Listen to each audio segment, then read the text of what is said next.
Hello, welcome to another episode of Reels and Heels. As I'm waiting for Nicole, she went to go grab my cup of coffee, which I usually have. But today we're going to be talking about Stranger Things Season 4, The Boys Season 3. Talk about a little bit of Forbidden Door and what Tony Khan would like to do going forward. And then, of course, this mess going on in WWE with Vince McMahon and John Laurinaitis and all that. But, yes, nice coffee. So good. Welcome. You joined us. I did. You did. All of our viewers. Ooh. Yes. So, you started your day with tutoring. Of course. Yeah, as always. But yeah, I'm stoked to get started because, so at the bottom, you see the spoiler alert. I'm telling you right now, if you haven't jumped on the train of streaming this stuff. Yeah. Especially like Netflix, where they just drop it. They drop it all at once, where Amazon will drop it week to week. Just stop watching now if you haven't watched it. Yeah. I don't think we've ever really talked about that. What do you think? Do you like when they just drop it all at once, or do you like week to week? It depends. So, I'm one of those people that I don't mind still waiting week to week, because sometimes there's a show that I don't want to be over. So I don't want to watch it all in one shot. I want it to be like, hi, Ian. I want it to be like, hey, we got one, one episode, okay, and then I gotta wait till next week for one episode. Yeah. Or it's like, Stranger Things, and I'm like, let's watch all of the episodes because I want to know what's happening. But yeah, and of course, the Stranger Things, they broke it up into two parts, Volume 1 and Volume 2. I kind of like that though. I like the idea of having a Volume 1 and a Volume 2, and then I get some, and then there's a little break, and then I get some more because Yeah, I know with Disney Plus and Amazon, they do the week to week. I actually think it helps the show, but it also helps the streamer as well, because people are still talking about it. Lift that up a little bit so it doesn't shine on my glasses, because I didn't realize that it's right at the angle that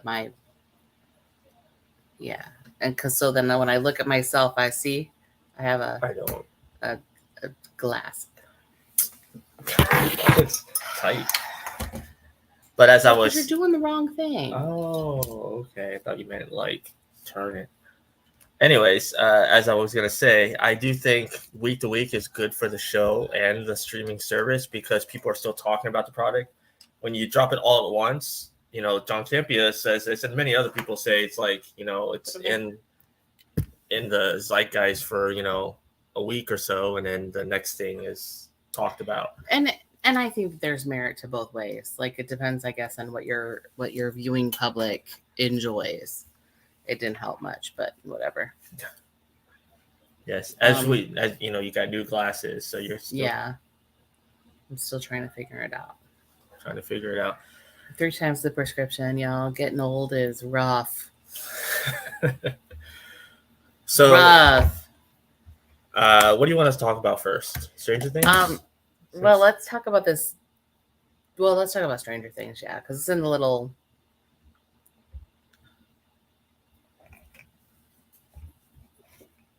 It's in the banner. They dropped it all at once just to pump up the viewing figure. Maybe. I mean, I don't know. I don't know. I mean, somebody in the boardroom at Netflix Had a plan. Had a I mean, plan. I don't know. It wasn't our plan. Yeah. Doesn't matter what we think. We just tune in to watch. Okay, so Stranger Things season 4, which is pretty much like 3 years old because of COVID.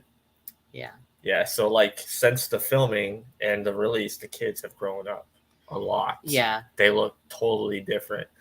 Not really, but Older. I mean, they definitely look older. But I think like the things that they've gone through have, warranted that, like, but you know what's weird is like the high school kids look the same and the middle school kids are like, whoa, you could tell they went to high school.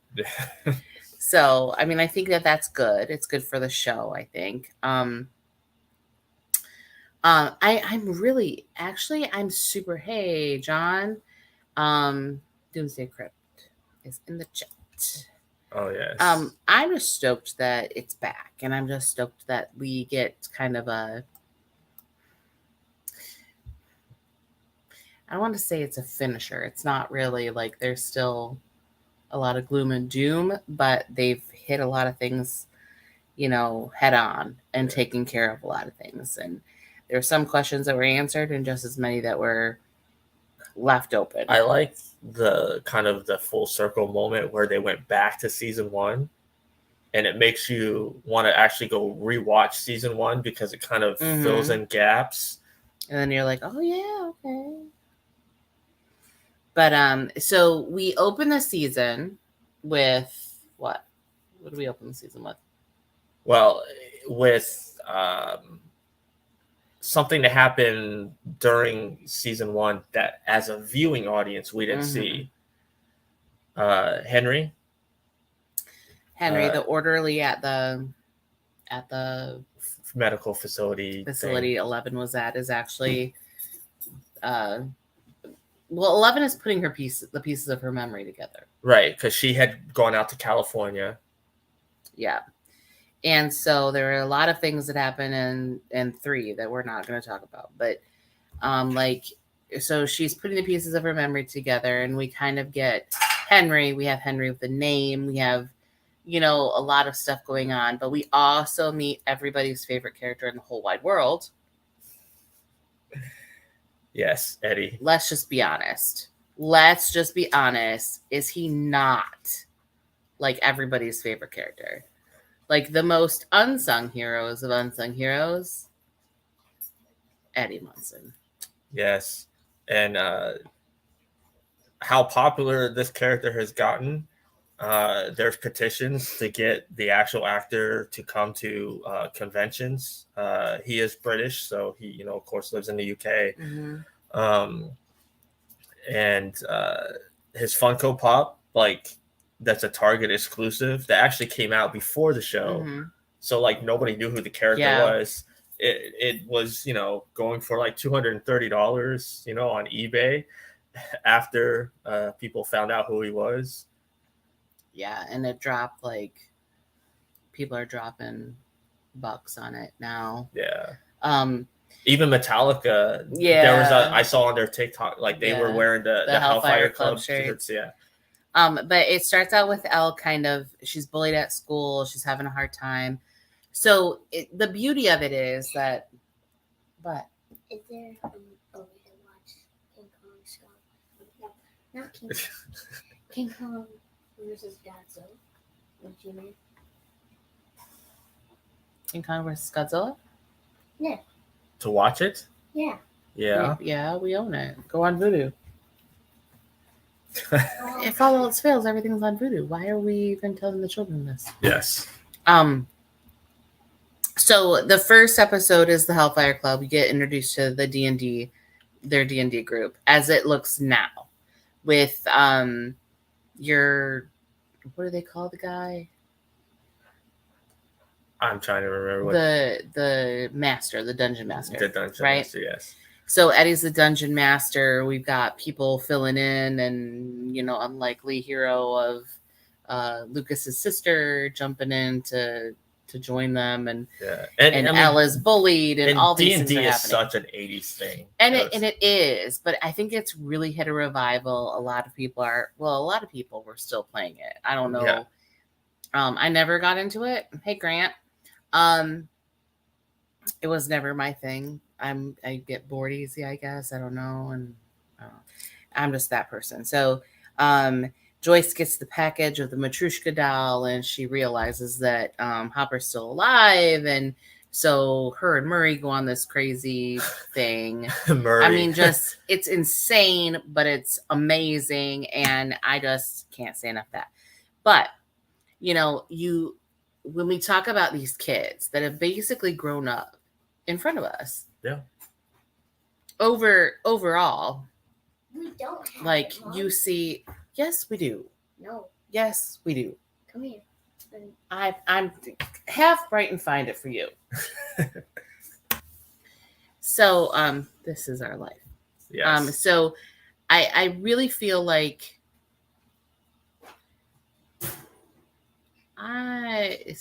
pull up John's. Okay, so go to Vudu and look for it, or go to Movies Anywhere and look for it. Search HBO Godzilla. Max. We did. HBO Max. It says HBO Max. Please. So season 4 is definitely fantastic. I agree with you. Hopper's storyline, he's a great character. I just think he's a good character. So killing him off would be sad. The but Russian yes, thing was I feel like him reconnecting with 11 was important, but that's her that family that she's created, her friends and Hopper and even Joyce in a sense, are her connection to this world, to this realm, and it's what keeps her grounded and gives her strength. And I think that that's the most important thing. I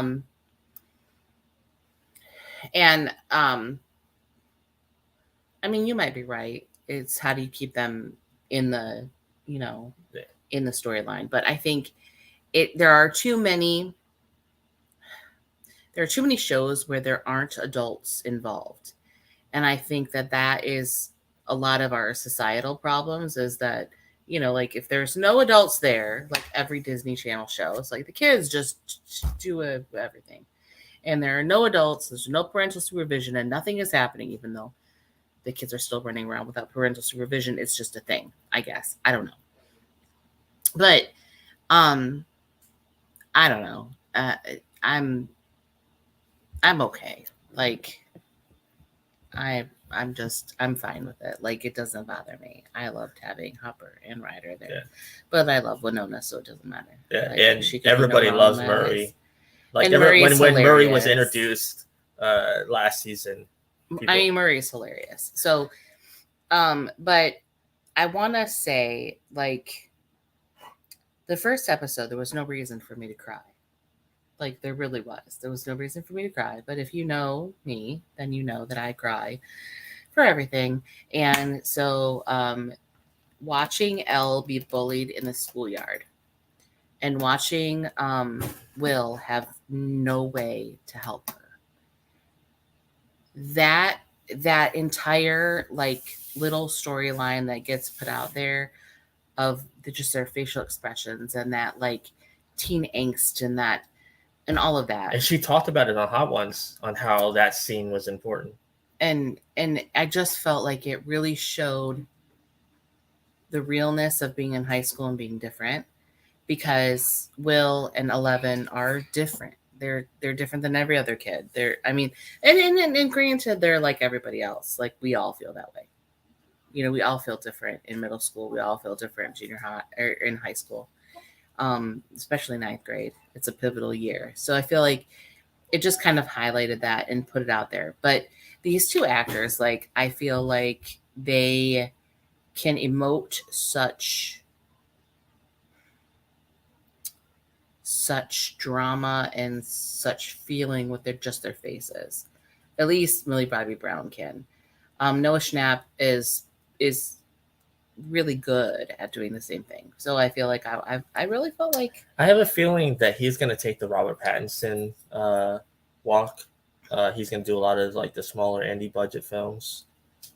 I kind of hope so. Like, I don't want him to be pigeonholed in because this role and not be able to find other things. Finn, Wolfhard. he was in Ghostbusters. Yeah, he did but he did that one movie where he had the Russian accent and with the girl. Oh yeah, we watched that one. And we watched that movie too, and he was great in that movie. I mean, he is just. I feel like I'm not going to do the whole better actor thing. Like, I'm just not. I just feel like he got more recognition where Noah didn't. And Melody, she did and granted, I feel like Sherlock Holmes series on Netflix, but and I think that Godzilla movies. They're all really talented, and they all deserve to have their moment in the sun outside of Stranger Things. And I hope that works out for all of them, to the best of their possible abilities. But then, I mean, that's something we don't really see a lot. Like in our generation, we saw a lot of child actors grow up and then become like big stars. That's you don't see that much these days. I mean, it's in pockets. I mean, you got like the people that came from High School Musical, kind of broke out. Yeah. But we saw a lot of child actors grow up in front of us and become major names. Yeah, we did. We did. I mean, look at the Goonie kids. Yeah. I mean, like parts of them. Like, I think some of them are iconic, but they never decided to stay in the limelight, and that's okay too. Even though he's not a huge name, he's very well known. Macaulay Culkin, grew up right in front of us. Yeah. I just think that they both emote such emotion with their faces, and I appreciate that on a whole deeper level, because when you work with kids, I feel a lot of it is flat for a lot of them. They are unable to show that with their faces. Yeah. And then this has been said by actors over the years. Sometimes they'll see something in kids, like a kid's really trying, and then someone's just like, they're there. Yeah. And like when Millie was on Hot Ones, you can tell she loves acting. Mm-hmm. But acting, not the spotlight necessarily. Like, not the stuff that comes with acting, but the actual, like, being another character, getting to do that fun stuff. So, I mean, we met Eddie. He's, crazy and lovable and he loves his music, and he's everything that a 3-time senior would be. But of course, then in chapter 2, we get Vecna's curse. We see Mike going to California and seeing, getting reunited again and all that. And then, of course, the dead bodies start to show up in Hawkins. Isn't that the one where we get introduced to the pizza dude too, or was that in the first episode? I think so. The stoner pizza dude. And then, of course, Nancy is looking. She's editor of the paper. She's looking for leads. She's, putting her nose in all those places that she probably shouldn't. But what all good, heroines do, you know. And then we see that she kind of gets a connection with Robin. Like they start working together. It's like the most unlikely of friendships, and you think it's all because of Steve, which is really kind of funny. I just love the dynamic. Like, it makes me happy to watch the dynamic of the characters. Just seeing how you can tell they really do like each other in real life. Yeah. And I mean, and when you're looking at the show as a whole, the Duffer Brothers kind of are like the Russos. A little bit. You can see it in how they are very character driven, like what the Russos did with the MCU. And I think that's huge. Like, I feel like it's important that we get that from our characters. That's why we love them. That's why we care about them. That's why we cry when they die. Because because let me tell you, it was a rough season. So of course, you know, you've got the two groups of friends like outside of each other, like they're away from each other. So you got Lucas hanging out with a totally different crowd and trying to be something that He's not. Which in the real world we see a lot of that. Like, let's be honest, that's high school, isn't it? Yeah. I mean, we're always trying to figure out where our place is, and we're always looking for something that's supposed to be better, and it's not always better. I love the fact that Nancy is kind of like taking the lead. I'm disappointed that what is Will's brother's name? His older Jonathan. Yeah. I'm disappointed that he looks so icky. Like, for lack of a better term, I don't really have a better term. But yeah, it's yeah, I don't much like it. But like Vecna's curse is putting these kids in trances, and it's all kinds of a mess. But overall, you know, it kind of like brings us to the next. The makeup though on Vecna is superb. I mean, like, it really had that, like, the moving and the pulsating. It really has that. It has that old, like, 80s. Yeah, it has that, like, old school makeup, like practical effects, magic that we're so excited about. With a little bit of CGI, of course. And that's the correct way to use CGI when people complain that everything is CGI these days. And then yes, we've got our kids in totally different places. 11 and Jonathan and Surfer Dude and damn it, what's his name? I love him. What is Super Dude's name? Surfer Pizza Dude. Yeah, I'll figure it out. What is his name here? Dang it. Okay, see if I can pronounce it. Argyle. That's right. I was like, socks.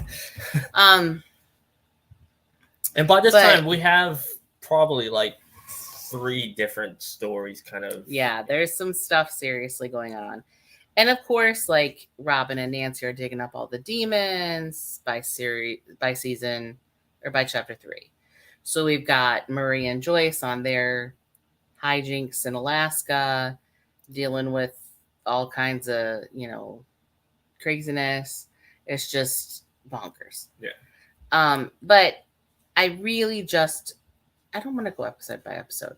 Do you think we really need to go episode by episode? I don't want to go episode by episode. No, but Terry says hi and he hopes we're having a great day. Hi, Terry. So when Max, I thought I was going to die when Max read her letter to Billy at his gravesite and said, you know, like, I wanted you to die and I didn't want you to die, but yeah, I just stood there and let you die. And it was really sad. And it kind of like helped people understand. But then, you know, once you get that tidbit of information and you listen to her letter, then you know why Vecna comes after her. And it's just, it was so well written and so well played. Maxine is Sadie Sink. Sadie Sink is another phenomenal character, I think. You know, and of course, you know, Dustin. Everybody loves Dustin. I mean, like, everybody is amazing. Dustin has teeth, and I'm so jazzed for that, considering that might be Oliver. Because Oliver still doesn't have teeth 2 years later. But you know, it's so much fun. You know, like, Vecna's there claiming victims, and the only people that know are the kids, and everybody else wants to blame it. And there's the whole, like, I don't know. It's just reel me in here because I think I'm losing my mind. But honestly, like, there's so much stuff happening that it's just kind of I don't feel like people might have felt like some characters were just there, and I can get that. Sometimes characters are there to serve the story. But I think that they were all there to serve the story. And I loved how it was tied in. I don't think you spent any time with any other one than you should have spent. Like, you know, as far as the timing of the story, I didn't feel like, well, what's going on over here? I wanted to finish what was playing out in front of me before I got too excited about what was going to happen next. Or I wasn't thinking about one thing when I wish we were going back to another character. So I did appreciate that. I'm surprised at how well Steve has like acclimated to the team, and how, even though he's still kind of aloof a little bit. Yeah, but he's a little bit of a douchebag sometimes too. I mean, like, he's a likable douchebag. But he is likable. And him and Dustin's friendship from season 3 kind of carries over. But in a way, I feel like Steve feels a little overshadowed by Eddie's influence. And that comes to be very apparent when they're split up. Yeah, and then of course we saw Joe, who plays Steve, and Free Guy. Mm-hmm. So he's branching out, and I thought when I saw Free Guy, I didn't think, oh, that's just the Stranger Things guy. Like, I actually, I was super excited that he was playing somebody different, even though he was kind of a douchebag. I know there's a movie on Shudder that he's in called Spree that people say that we're supposed to check out. Should probably check that out. You know, and I love all of the 80s references. I am so in love with the Neverending Story. It's like part of my life. So it was huge, and I just thought that the rendition of the Neverending Story, it felt like everybody was like, we don't have time for this. But it gave us some 80s love, but it also gave us an opening to understand Susie and Dustin's relationship, so that later on you understood why they asked Susie for help. Yeah. Why she decided to do it. It's so funny that a lot of people that love the show weren't even born in the 80s. But I think that's important, though, because paying homage to something that's so important. Right. And I think that... Well, look what it did to a freaking song. It made it chart. It made Kate Bush's Running Uphill Again. Yeah. Like, chart. Which, I'd only heard that song a couple times in the 80s. Like, I don't know, did it chart in the 80s? Like, if you can put that in the chat, y'all, I don't know. You know, I was born in 1980, so it's not like I was there for the duration, but I wasn't old enough to be paying attention to much music that wasn't already being played in my house. So, you know, I think that as far as storytelling, I realized that some characters didn't have as big a role to play, but I feel like they all had a reason for being there. I'm glad that you finally understood the connection between Matthew Modine and Elle's characters, and I'm glad that you finally see where Henry fits into all that. Right. Matthew Modine is still an underrated actor, and you can all fight me on that. Like, he is 1000% underrated, and I'm very been in a shit ton. He's been in so much. Yeah. And I just feel like that was really important to the show to finally see that clearly, and I just enjoyed. Do you think he really was an evil? He was an evil man. Like, he really did want to help people, but he was like a mad scientist that wasn't a mad scientist. It was like, I think he started out as every scientist that wanted to know something, you know, and then because, you know, later on in the season, you hear Henry say, Papa didn't do this to me, you did. And Elle kind of has to come to that. Like, 11 has to really look back and see, oh, I pushed him through that. And they were one and the same, but it's kind of like the way I kind of read into it was the light and the dark of it, is that you can push people to be in the same vein, like to have the same talents and to do the same things. But Henry never saw it as a way to help people. He always found himself superior. He was always into the darker side of that. And I think that the intention is always what's important, is what are you putting out there? And I think that from when all the flashbacks when he was a child, you're finding out that this dude was not a good person. Right. To begin with. And the power just... Yeah, it's like, corrupted when him. Nancy and Robin went to go see Robert Englund's character. Mm-hmm. Yeah. But I think that like 11 had, and maybe that was the difference. Like Henry's character had a lot of time alone, and he was pushed away because he wasn't normal. And even though 11 wasn't normal necessarily, her mom pushed her into being this.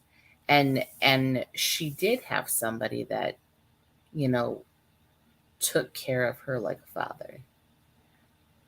I mean, albeit maybe as messed up as his motives or understanding was, but I never thought that he wanted to hurt her.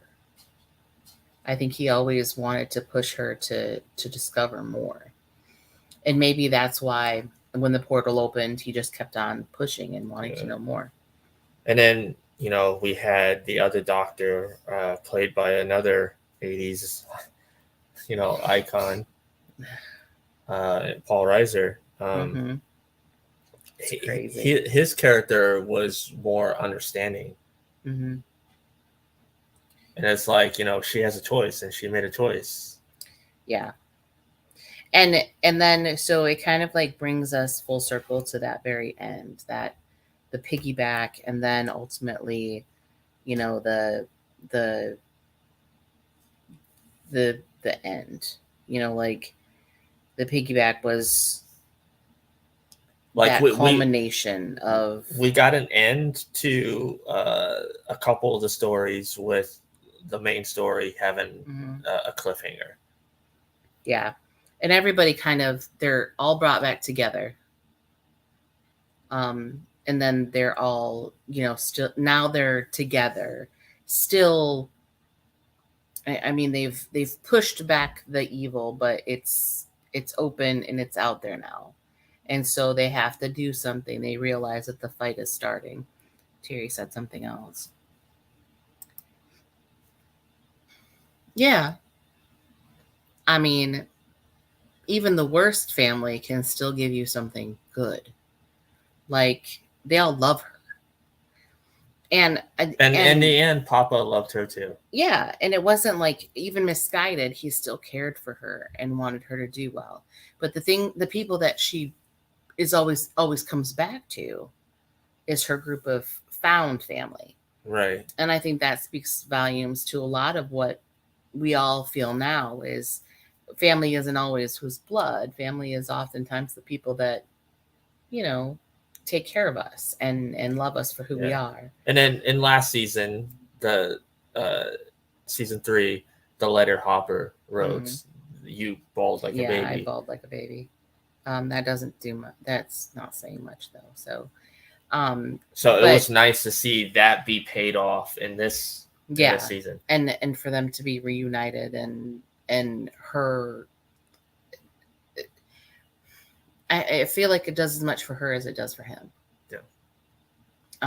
Because his daughter died, and 11 kind of took that spot in a way to give him someone to care about, so that he cared about life again. Yeah. Therefore, giving him an opportunity to build a relationship with Joyce and all of that. I mean, I think that's important too. Like, but there are 3 things we have to talk about. Well, 4 things we have to talk about. Well, I have to bring up something. What a hell of a transformation David Harbour has. I know, right? From that first season to now, he looks like a totally different person. And I mean, kudos to whoever helped him get to that, to that place. So, overall, though, like, there's always a little bit of comic relief with Argyle. You never know what's going to come out of his mouth. Yeah. Purple veil and purple haze, or whatever the purple thing is, purple mushroom, purple. Well, what about purple. When they walked into the other surfer dude pizza place? Now, and I said, are all the surfer pizza dudes like that? I don't know, maybe. But so I want to talk about. I want to get your perspective on the conversation that Noah has, or that Will has, with Mike about the picture that he drew, that 11 in the van, and then how he turns his head and is fighting his own demons, or dealing with that. And Jonathan notices, which brings us to the discussion they have inside the pizza place. So my thought is, this is taking from the LGBTQ community and not nailing you on the head with it. Like, it's not like just throwing it in there. This is, I think, this is how I read it, that Will is gay, I think. I didn't take it as that. Well, I kind of did, in a way. Like, I think if you listen and look at the facial expressions during the conversation, I think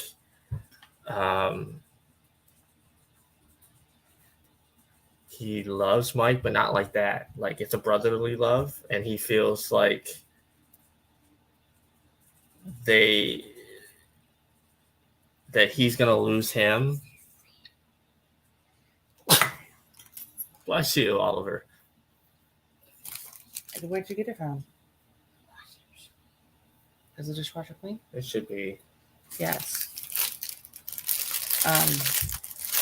I don't know that I don't know. I kind of felt torn. I wasn't 100% sure. There's definitely a dynamic thing happening. But I don't know if it's that he's torn on how to deal with 11 because he does care for her, or if he's torn because he feels like the closer he and Mike and 11 get, the further away he is. Well, like, how do you navigate that two's company, three's a crowd kind of thing?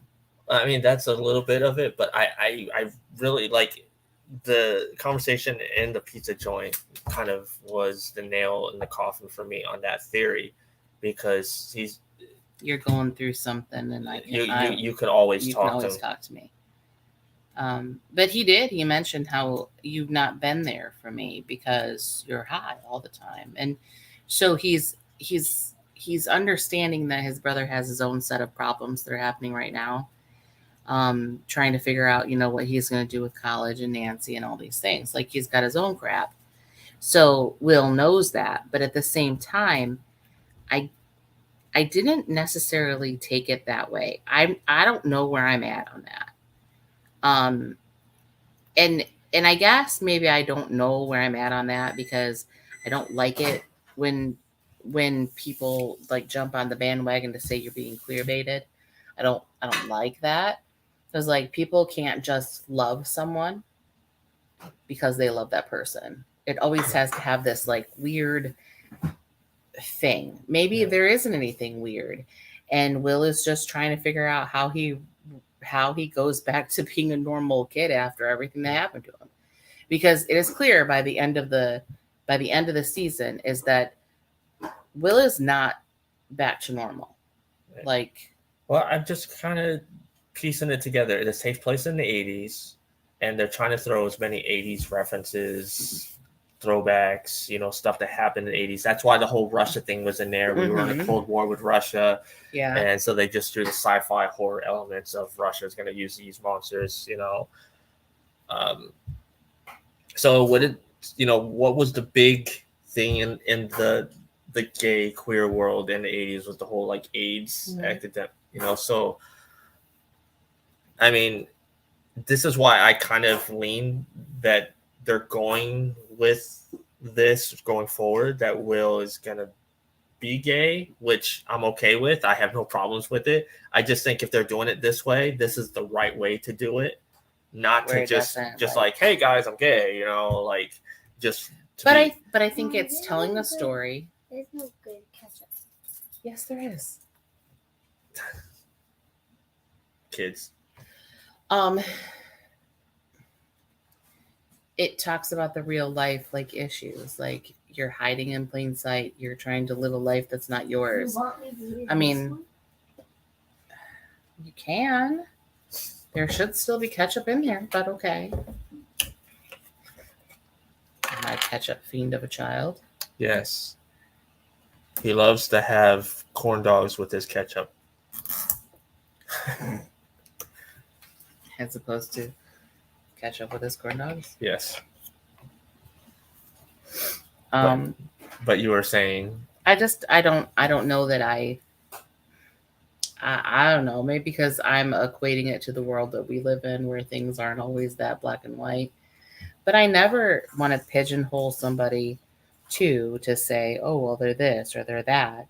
Like, if you've ever had a best friend and they get a girlfriend, that sting. That's a hard sting. And then that person is kind of like your sister, sort of, like your mom's taking care of her. Like, I mean, that your best friend having a girlfriend and trying to navigate that, but you don't really know how to navigate it because he's your best friend and you do care about them. I mean, I don't know. I'm not 100%. Like, I guess put it in the chat if you guys have a thought about that. But really, honestly, I loved the way they talked about it.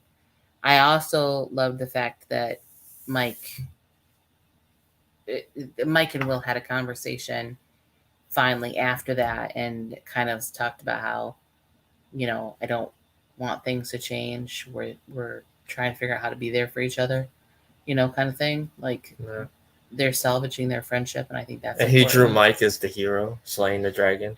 But that was his way. But 11 actually commissioned the piece. So like 11's, vision is that Mike is the heart that holds people together because they're all connected because of him. Like 11 wouldn't be part of the group if it wasn't for Mike.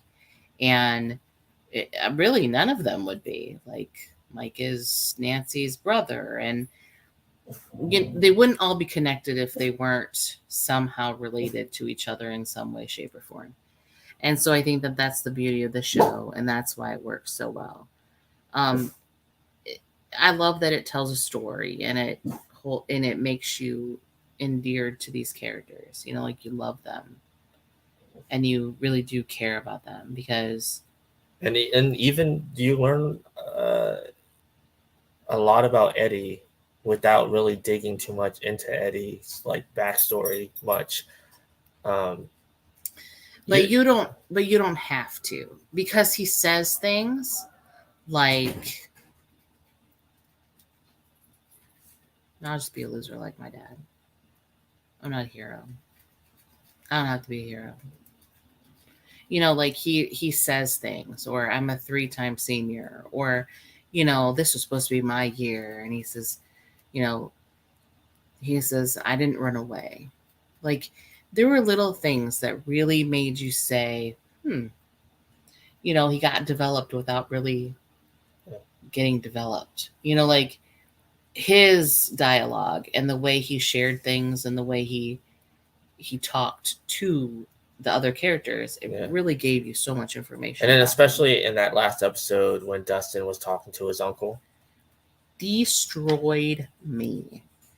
Like his uncle said, as soon as he I said, don't care. I'm going to hang these up. I'm going to hang these up until I find my nephew.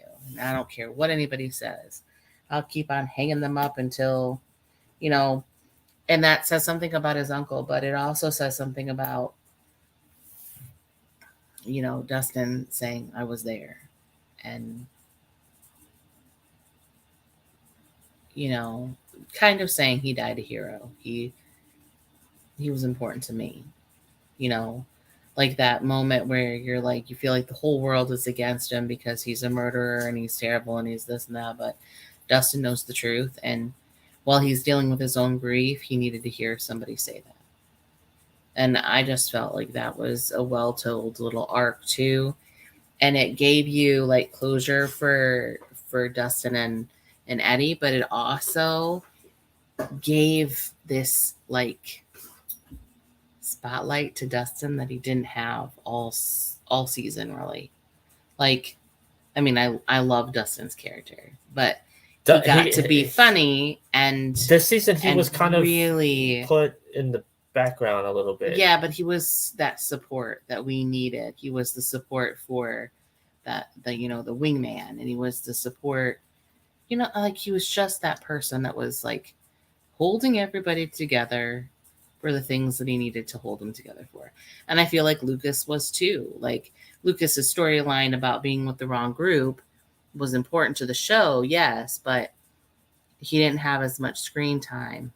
And when he did, he wasn't with the group. And so it made you feel like he was just out of place.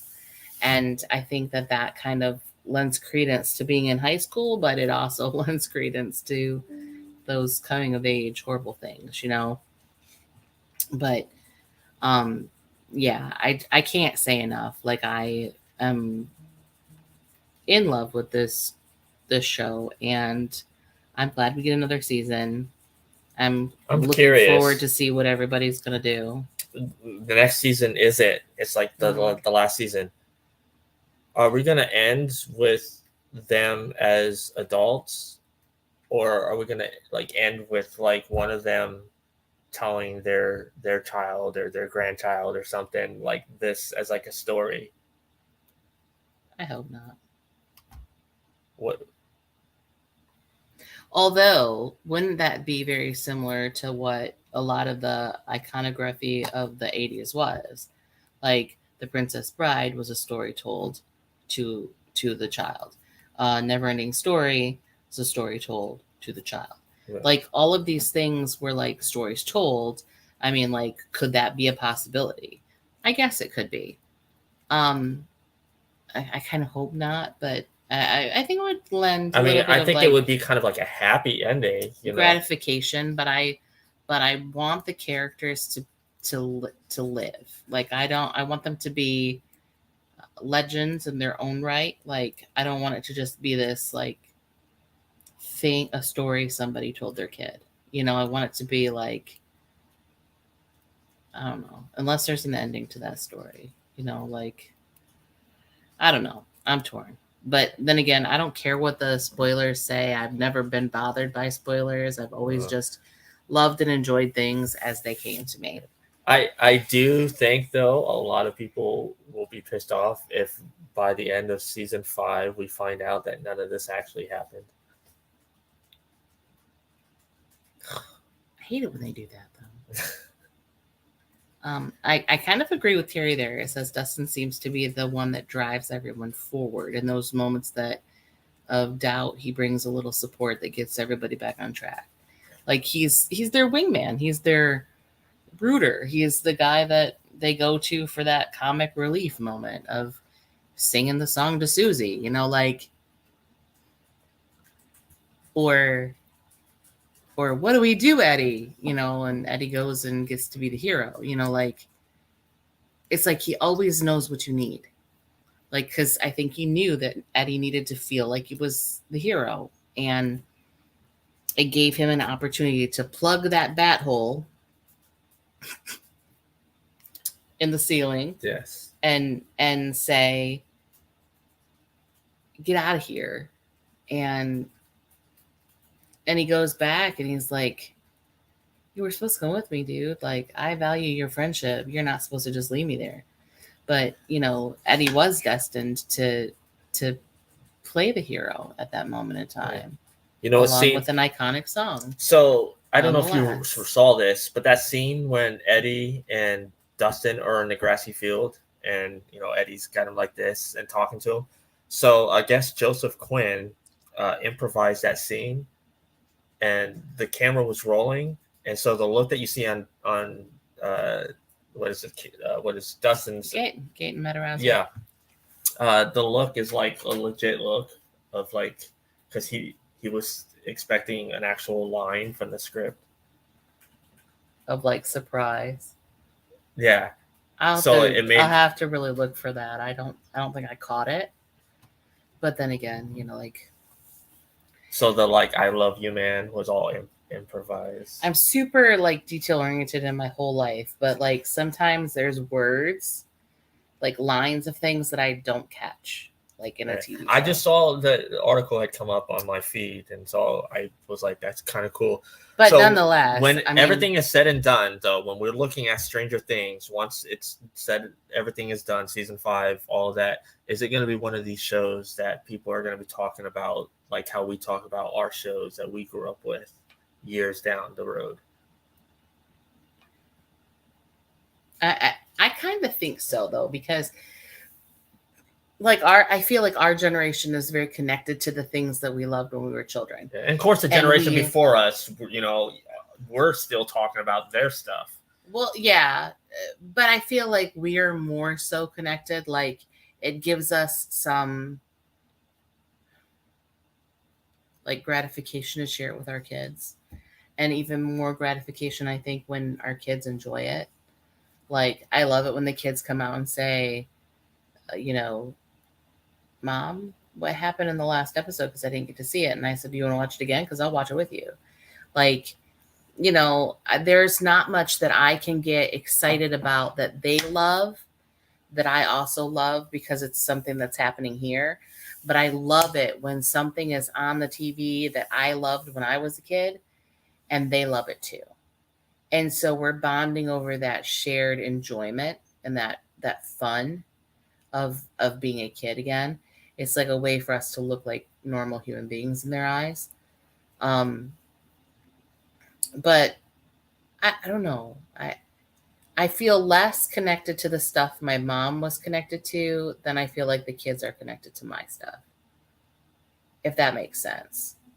Like, I mean, like, okay, classic rock and certain music and things and that, but like those things, I guess I'm connected to by my mom, but like the stuff that I'm super connected to is the stuff that I pass on to my kids and say, let's watch Recess, or let's watch this, or do you get that reference, or whatever, like. I mean, like, yeah, I'm totally connected to the 80s. I mean, there are a few things from before the 80s that I still love to watch every now and then, but when you think of the 80s, you think of like all these like iconic TV shows. You think of Toys R Us and all these cool like cartoons and toys and all that.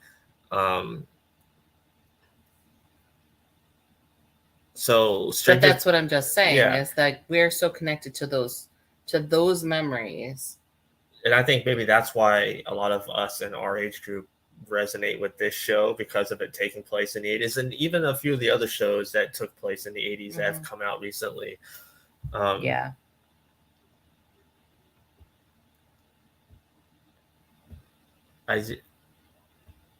I think this show will stand the test of time. I think it will too. I hope it will. I mean, it's well written, and it's great sci-fi horror, I guess you would say.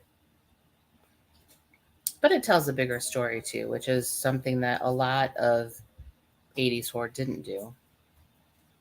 Like in a way that people could really digest it. Like you had to be like a connoisseur after the fact. Like, oh, they're really talking about this. Like. So Candyman wasn't really about, Candyman. It was about the projects. Like you get it after the fact. Like this, you kind of get it now. It's a coming of age story. It's, it tells the story with monsters. I don't think so, baby.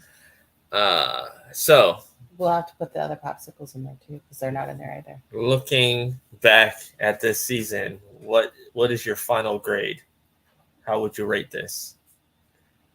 I'm going to give it a solid 9.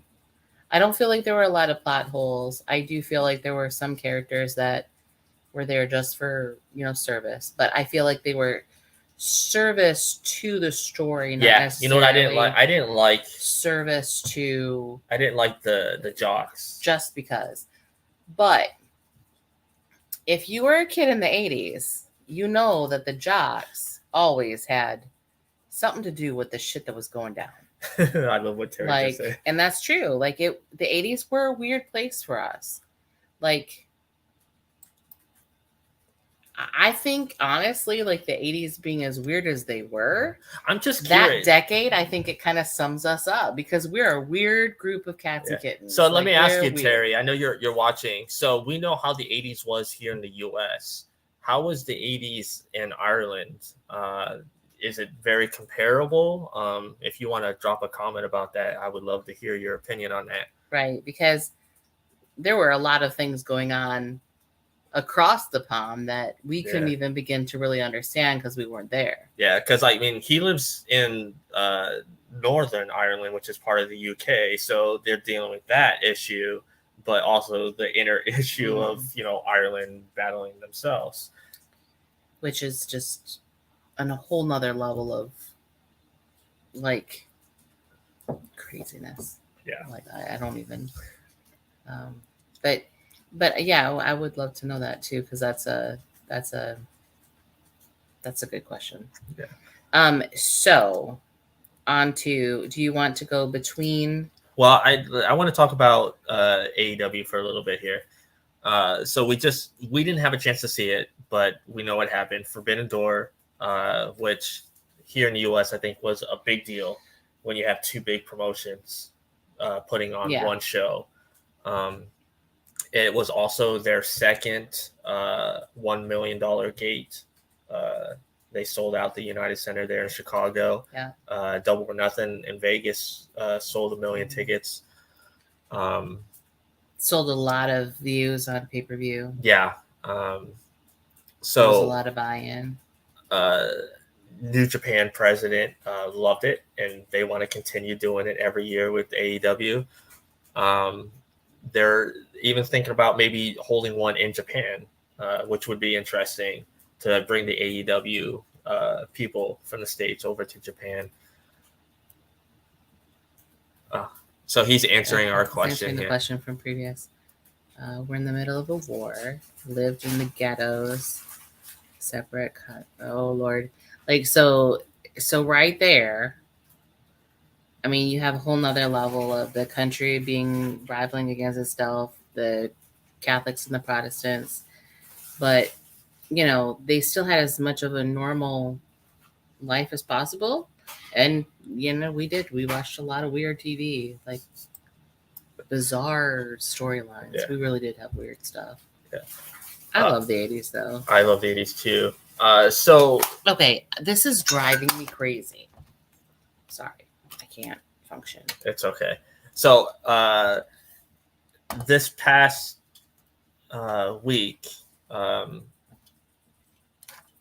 Tony Khan was being interviewed, and he was talking about Forbidden Door and how it was a success for both New Japan and AEW, and he thought it was a success for pro wrestling in general. And the question was, would you ever consider doing something like this with WWE? He said he would. He had no hesitation. He said the door's open to work with WWE to do an event like this. He says, it might not ever happen, but he would love for it to happen. So I would love to hear your thoughts on Tony Khan being this open to working with WWE. I think it speaks a lot to what I think his personality is. Like, as a fan, you always want to see people, work together to make whatever better. Like I think you move that back over there. I think it'll be better now. But yeah, it's not in my eyeballs anymore. Okay. But I don't know. I guess I feel like that would be very much his response to it. And the brief moment we had a chance to meet him and talk to him, he was really kind. And like you could, like the dude is a fan of wrestling. Yeah. You can see it. And he's our age, so he grew up during the Attitude Era. Of that, shy of, being a wrestling fan, but also being a business person. Like you have to do what's good for your company, but you also are paying attention to, like I would love to do this, but it's kind of up to you. Like, are you going to do this? Because if you're willing, then we can, I'll throw the ball in your court. You respond to me. I'm open. Let's do business. But you can't fight it. You can't, you got to let things happen organically. But also with all this stuff that's going on in WWE, like there is this opportunity that wasn't there previously. Right. If this were to happen, I think it would be huge for wrestling. Yeah. I know people would be like, well, who would do the booking? I'm sure would figure. They'd find a way to make it happen together.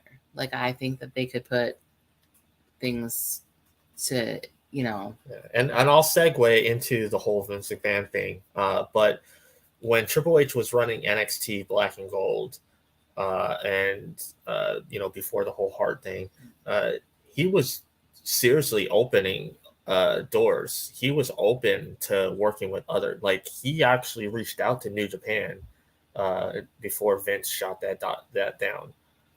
So we know Hunter, who I've talked before, comes from a different world than Vince. Like Vince comes from the world of wrestling as a promoter, where Triple H was a talent and then a fan, and then transferred over into an executive position. Yes. So he's more eye-opened to what fans want than Vince. Well, I agree with that 100%. And I think Stephanie has the same. But I also think that when Vince didn't get here by accident. No, like, he's a smart business person. With all the stuff going on, you can't deny. He's an idiot, but he's a smart business person, so it is what it is. And granted, but I think that he also taught Stephanie how to be a shrewd business person, and I think he taught Shane the same thing, and that's why Shane has his own company too that he's running. I think that is the point. And in the business world, you have to be shrewd, I guess. But he taught them how to be business owners and business runners because he was grooming them for what would happen next. But I also think that what both of them had to offer, what both Vince and Linda had to offer, didn't fall on deaf ears when it came to Stephanie. I feel like it came from oh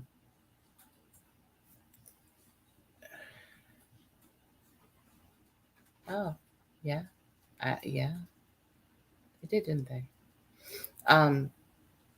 But I think that, like, in a way, if you're just thinking about it this way, that like the ideas of being a little bit more progressive in the business, seeing how things are, paying attention to fans, helping things happen, those are all things that are happening that, I think Stephanie's paying attention to, which is what Linda was paying attention to, I think, but Vince didn't always hear that.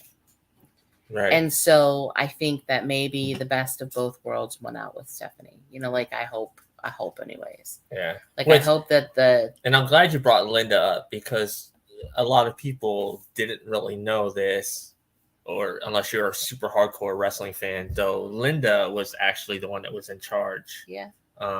before she stepped down and went into politics and all that. Yeah. She was president of the company. Basically. Yeah, she was the CEO. And Vince, was on the board, of course, but in creative, he was always in charge of. But I think she just had her finger on the pulse in a different way. She was a different kind of human being. And we'll just put it that way. Like, she was just different. So hopefully, hopefully that the kind of relationship Stephanie and Triple H have also opens them to have those discussions that help them be progressive in the field now. I hope that they can get it together. I hope that, I love wrestling. I don't care what promotion, but at the point right now, it's like, I'd rather watch AEW. Like, I'm tired of seeing the same thing. Like, to be completely honest, I literally watch WWE for 3 reasons.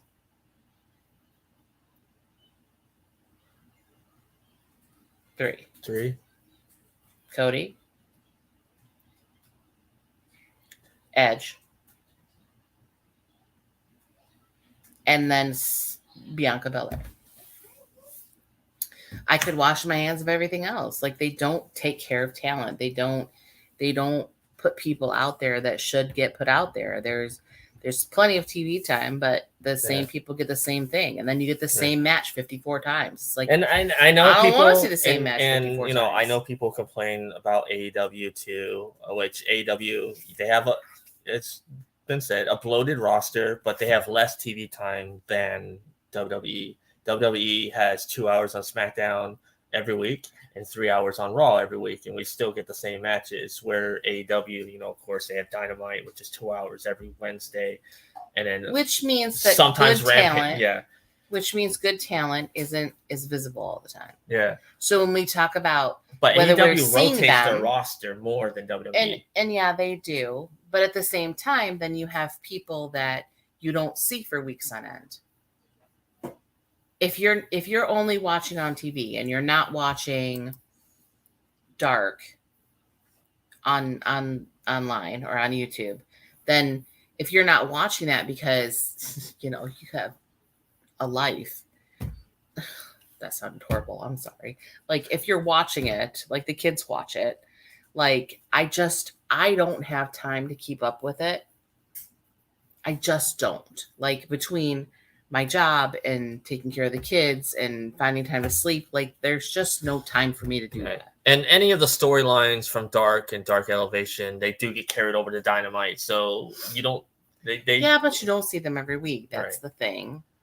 And so you do have gaps in the storytelling. I get that, but like you have people that you don't see every week. So like, did you read what Terry said? I wasn't able to read it to show, but like, I love Ruby Soho, and I haven't gotten to watch. Well, I've been working, so that's part of it. But I haven't gotten to see Ruby in forever. So, like, there's little things that I wish were different, but. All in all, you're loving the whole Tony Storm and Thunder Rosa. I am. I love Thunder Rosa beyond all things. I agree. I do too. It's kind of like what Tony Khan did with ROH. He's keeping ROH. I love it. I mean, Vince had some really outlandish, crazy storylines and a lot of stuff that I wasn't okay with, but there are shades of that happening in AEW Oh, like you right mean now. like Trish Stratus walking on all fours and barking like a dog? Yes. But then I also didn't agree with TNA matches, and I didn't understand the bubble wrap bikini, and I didn't, the sheer exploitation of women. That was my not okay. I'm not okay with that. But and he agrees. Is good to see ROH be different, and I think it brings people in. Like, and the only reason you're gonna watch ROH now because you see these guys on AEW, and the only reason why they're on AEW is because he's trying to work out a TV deal for ROH. And so you're getting a little bit of you're getting a taste, and I think that was the whole thing. Like, if you were an American wrestling fan, and you weren't watching New Japan because you weren't that hardcore, you saw these guys come over and they were wrestling in the ring, and you were like, well, I wonder what that's all about. So now you're looking for, New Japan, and it's opening doorways for you to get wrestling in other places and other ways. I think that's huge. Like, and then of course the luchadors from Mexico. And granted, there was that whole thing where they couldn't be billed on a show and whatever. Yeah. Like that's neither here nor there. Like, but you're seeing people from all kinds of places. Like their roster isn't just American. They do have breakout British wrestlers. They do have breakout Mexican wrestlers. They do have breakout. It's really good. But I agree with you 100%. Like all of the girls who have come over from TNA or other places, like even ROH, some of the women over in ROH, I think the women's roster in AEW is not getting enough attention. I'm not saying anything about Jade, but let somebody else have a little bit of the spotlight. Like, I know she's freaking gigantic and she's a bitch, but let's put the belt on somebody else for a while. I'm a little over it. I mean, she tells Tony every week to cut the shit. I think she could cut the shit for a while. Like, I feel like somebody needs to put her in the place. I'm glad that she's just the TBS champion and not the women's champion. I think Jade's gonna lose the belt at All Out. But I really feel like September. Somebody else needs to have that belt for a while. I'm kind of tired of it. And then they have to, revise her image a little bit. But I'm immensely enjoying like Toni Storm and some of these other girls, Chris Statlander. Like, they're just not out there. Like, yeah, Serena Deeb is good, yada yada, but I don't care to watch her wrestle. Like, I'm like, whatever, I don't care. Like, What about Willow Nightingale, which you would have never even seen? And I would have never seen her had she not shown up. And I was like, oh my God. It's a girl who looks more like me. And she's so bubbly, but she's so good. And she's so good. Like, these massively talented people that are in ROH that we're not going to see. Or in Japan that we're not going to see. Like, check this out. Like, when you saw Okada, you're like, that is one big Japanese man. I have never seen a Japanese guy that tall. Like, or that like in shape. Or I mean, he's like a freaking mountain. Like, I've never ever. But it just kind of like, there's all of that culture you don't understand until you come here.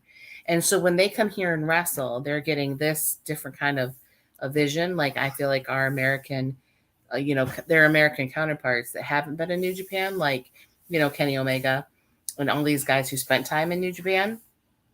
Like, a lot of these other guys go over there and see how the other half live, and how the other half are how those wrestling fans are, because they're there loving every second of it too. They just do it in a different way. And Kenny Omega's girlfriend, who is a female wrestler, is Japanese. There you go. But so, I mean, I feel like a lot of times, yes, there's a bloated roster in AEW. I love that we don't see everybody all the time. Now, but it is a company that is still 3 years old. Right. And they'll even those things out, I'm sure. But, and here's right now my only gripe. Like, true to form. So I never enjoyed the storylines where people were ruining relationships. Yeah. I never enjoyed any of that.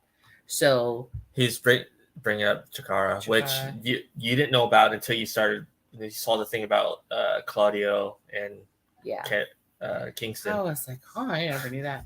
Talk about long-term storytelling. Really cool. So I mean, like, I would have never known any of that if these guys weren't wrestling, in a promotion I was watching. But, like, what was I saying?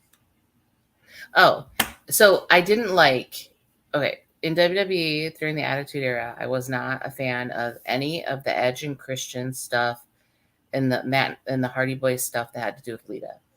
I didn't like the home record cheating bullshit. I didn't like any of that.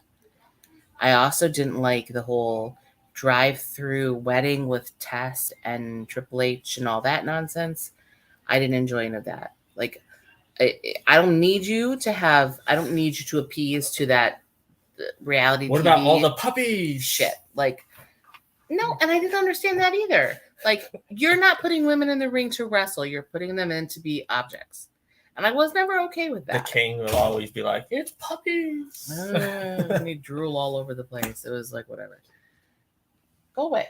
No. And what was that in the they would get those like plastic pools and have like the pillow fights and all. It was just dumb. Brawl It was penny dumb. matches, yeah. So I was never okay with that. Now, this brings me to AEW because there's shades of it happening right now. I am tired of watching Ty Conte play tonsil hockey with Sammy Guevara. Fucking wrestle. I'm sorry. Sorry for my language, but I'm over it. Like, okay, you guys are together. You're happy. Yay. She said yes. Whoop-de-doo. I don't care. Wrestle. That's your job. I don't need to see you play tonsil hockey every day. I don't need to see that. Okay, great. You have a relationship. How many times have I had to see Britt Baker stick her tongue down Adam Cole's throat? I never have. I still haven't. And they had all the reason in the world to celebrate when the Owen Hart Championship thing happened. So there's my soapbox. I'm gonna stay on that one till I die, but I'm over it. Yeah, I think it. When they won, that's the only time they kissed. And he didn't shove his tongue down her freaking face. Yeah, like it was like, oh yay, we won! Woohoo! I'm so proud of you. I'm so proud of you too. Like, there was still a interpretation of professionalism. It's not a soap opera. Like, and if you think that women want to watch that, you have another thing coming. Like most of us, we're watching wrestling because we don't watch soap operas. Every time Sammy and Ty come out now, I look for the signs in the audience because some of the signs are funny. Oh. I'm too busy being bombarded with somebody throwing their tonsils around. I'm over it. So yeah. Yeah. Shut me up now because I don't need to talk about it anymore. Well, it just makes me mad. We can make you even more mad, and then we'll make you happy at the end of the show. So let's move on to Vince McMahon, because this is serious stuff, and you have a lot of people saying this is the end of WWE, and it's not the end. For years he's been grooming people to take over for him. So, and he'll still be there in some way, shape, or form. He might not be the figurehead anymore. His name might not be on the brand. He might not be the loudest person in the back, but he'll always be there. And like I told you, if he paid off these people with his own money, it'll go away. But if it came out of WWE money, I'm not saying it's right. It's wrong either way. But as a business standpoint, if it came from WWE's money, then it's a misuse of funds. Yes. Which it's his company, so he just screwed himself over, really. But I mean, like, there's probably other things that are. And I'm sure the Wall Street Journal is sitting on some more stuff that they're going to release. And here's the thing. Like most of the stuff that's happened in the last, honestly, maybe 8 years, like when the Me Too movement started, like there have always been payoffs. Like I don't know why all of a sudden people think who is it's the biggest thing. part of that? Weinstein and Whedon and all that. There's always been some man who figured they could control everything that happened and whatever. Yeah, in Hollywood, it's called the casting couch. I mean, it doesn't really matter. I was like, but in probably the 90s, there was a surefire way to see that there was exploitation of women, and I'm not even going to joke about that. Am I okay with it? No, but it happened, and we can't pretend that it didn't. So, where do we go from here? Did they get their money? Yeah. They got paid. Am I saying it's right? No. Am I saying that it's decent? No. But that was the climate that they lived in. That was the times. Like, we can go back and we can revisit and we can say it was messed up, but at the same time, now what are you looking for?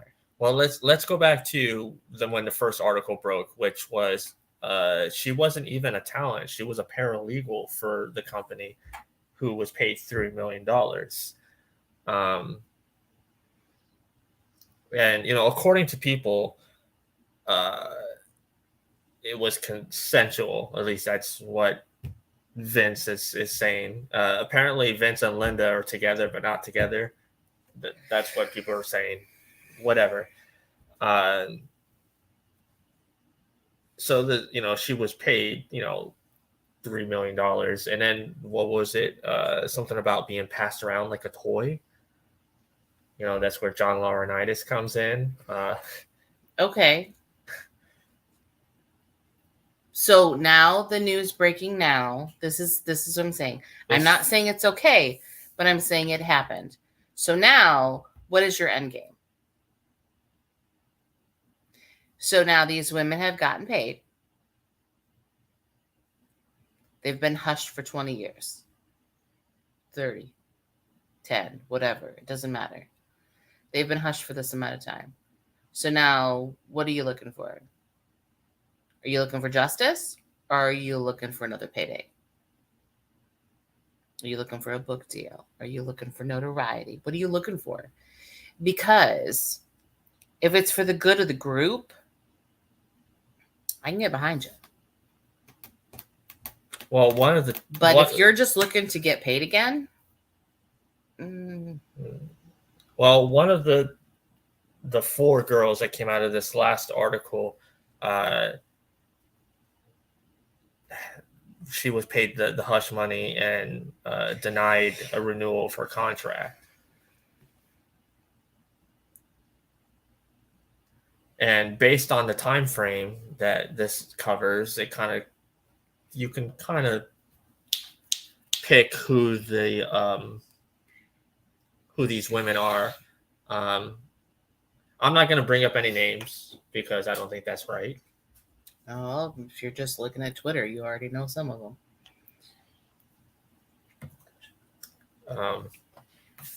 I know there's going to be like dirt sheets and stuff. Oh, I'm sure there's going to be bigger things. I'm just saying that at some point, like, will there be more? Will there be more? Yes. Will there be, legal action taken? Probably yes. I guess for me, like, what are you looking for? He said it was super cute. Are you looking for here? Are you looking for? Sorry, I was distracted. We're getting a kitten next week, so the boys are super excited. What are you looking for? Like, I hate to believe that people wouldn't just do it because it's the right thing to do, but also, this is a world where everybody's looking for a payday and everybody's looking for their 15 minutes of fame. So is that what they're looking for?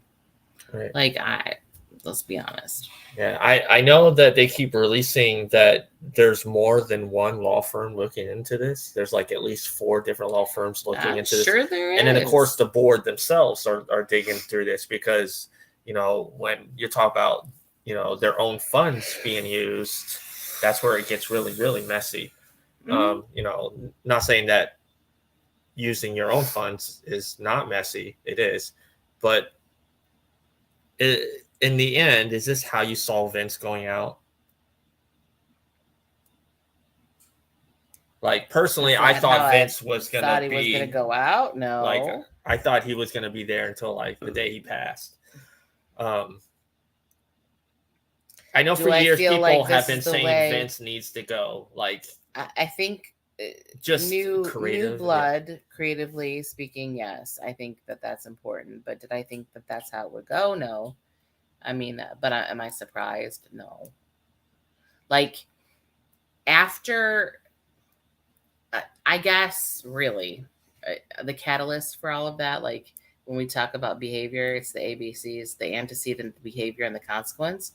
So here's what this is coming from. So honestly, let's think about that. Where did this start?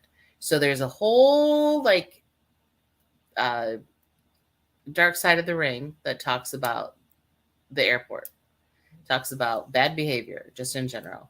Now, the bad behavior that of Ric Flair, bad behavior of other talent, bad behavior of Vince himself, bad behavior of other people in the back, like it was happening.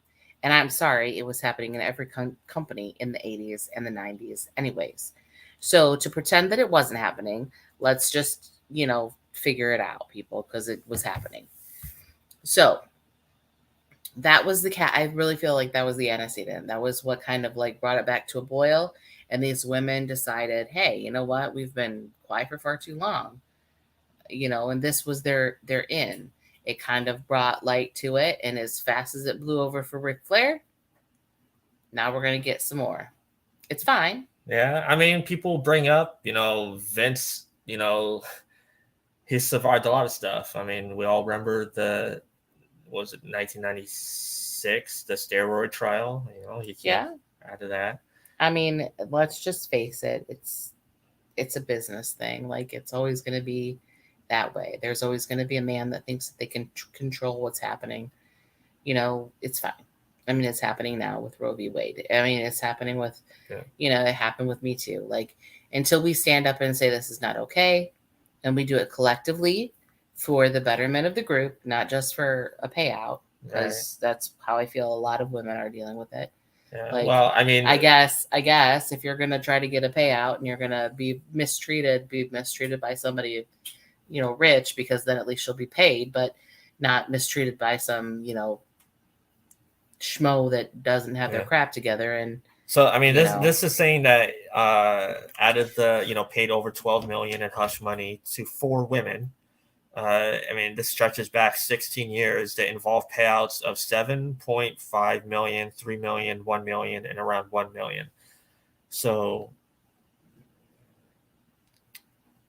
of course, representatives from WWE and McMahon, would deny comment or anything like that. It just is what it is. I guess we see if it plays out, and then if that means that that's how Stephanie gets control of the company. Stephanie? She's interim CEO right now, but like, you know what though? Come on now. Who else is going to run that company? I mean, if John Laurinaitis is also under fire, then there's chances. Yeah, and he's not head of talent relations anymore either. He's been put down. Like, who are they going to give the reins of the company to? I mean, you have somebody who can actually run it. You have the businessman that is on the board, Nick Khan, no relation to Tony. I don't know. Could WWE be up for sale? Would anybody want to buy WWE? With all this going on, there's information going on that Kevin Dunn, who's their head producer, unloaded about $1 million in stocks in the company. Usually when stuff like this happens, it means the company is about to go up for sale. Roughly the company right now is worth about $5 billion. If they sell, they're going to probably try to get 7 or 8, maybe 10 for it. I just think, like, how could Stephanie give up a legacy? I feel like that's a legacy. Like, why would you give that up? Why would you give up a company that your grandfather built? Like, I just don't see her doing that. But I mean, I could be wrong. Like, maybe I'm thinking of it like a human instead of a business person too. Right. Like, I don't know. Well, then let's talk about this real quick and then we'll move on to the boys. So we know that there's a lot of frustration within the company based on creative decisions. We saw that when Naomi and Sasha basically threw their tag titles at the feet of John Laurinaitis and walked out, and they have not been on TV for months. Do you think you think that might be something because they knew some things were going on and they were just fed up? And then we saw all over the last couple of years, all these layoffs. A lot of these people are in AEW now. I mean, I guess. I mean, I don't know. I guess it could be. You cut your losses and go, not be on the ship when it's sinking. I mean, like nobody really wants to go down with their ship, But I don't know. I guess I can't really say. Like, I hope that they didn't know it was coming, and but I think most people know when stuff's gonna hit the fan. I mean, there's been a lot of talk on reasons why Roman is taking a lesser schedule. Maybe he's not one sleazy billionaire to another. Yeah. Yeah, I guess he's in the market since he's going to save that money on Twitter. I don't know. Like, and it's hard to say. Yeah, like, what? Who's just? Why do we assume that Roman's taking the lesser schedule because maybe of that? Like, well, maybe can't we just say that Roman's taking the lesser schedule because he cares about his health or his family? Like, I mean, like at this point, like it could be a mix of a lot of things. It could be a lot of things. I mean, why do you think he's that been their Johnny champion Gargano for over 500 years, or 500 days, or 600 like 500 days. years. But like you've got Johnny Gargano who contracts up. I'm going to go be a dad. Like we all know happens, he's going to be in AEW. It's stuff happens in our lives, but why is he going to AEW? Like, freedom. That was the whole thing. Creative freedom. You're lesser not schedule. A lesser schedule. Like all of these things. Like if the pandemic taught us anything, it taught us that those things that matter aren't necessarily a paycheck. They're the people that are with us. And yeah, the paycheck makes everything a little bit easier, but I think that it taught us like time away is important, and those people that you're taking care of, those people are important. And if you're not learning from, people that have been on the road in times of, 363 days on the road, and you got whatever days off, like that's a hard life to live. And it's bad for relationships. It's bad for family. It's bad for I'm not saying people don't make it happen. I'm like, I know people do, but like overall, think about it. Like, why do people do the things they do? I mean, yeah, he'll end up in AEW. I mean, we all know that the writing's on the wall, but why? Examine that. Well, based on every interview, they feel like it's home. And Claudio, the first interview that night after he showed up at Forbidden Door, says he felt like home. He felt like I've been here for years. Everybody there. But I mean, I'm just saying, like, you have to kind of take it for what it's worth. Like, I mean, could I be out of the classroom doing the coaching thing? Yes. Did I like it more than the classroom? No. Do I love everything about teaching all the time? No. But do I love being in the classroom? Yes. So, like, you got to figure out where you're at. Like, it does. They have options. They have a place to be. And it might not work for everybody. Like, somebody's in one promotion and their significant other is in the other promotion. Who is that? There's Bella. stuff. The Bellas. Brie Bella. Daniel Bryan Danielson is in AEW, and Nikki is still Brie. I don't know, one of the twins It's is still with WWE. AEW or with WWE. I'm like, you know, and he only comments on it and says she likes what she has over there, and and that's not even her main thing. Like they have like their own like company and they have their own company. They've made a name for themselves. It's like, I mean, and then what about that? Like, now that you have all these other places, who's protecting them now?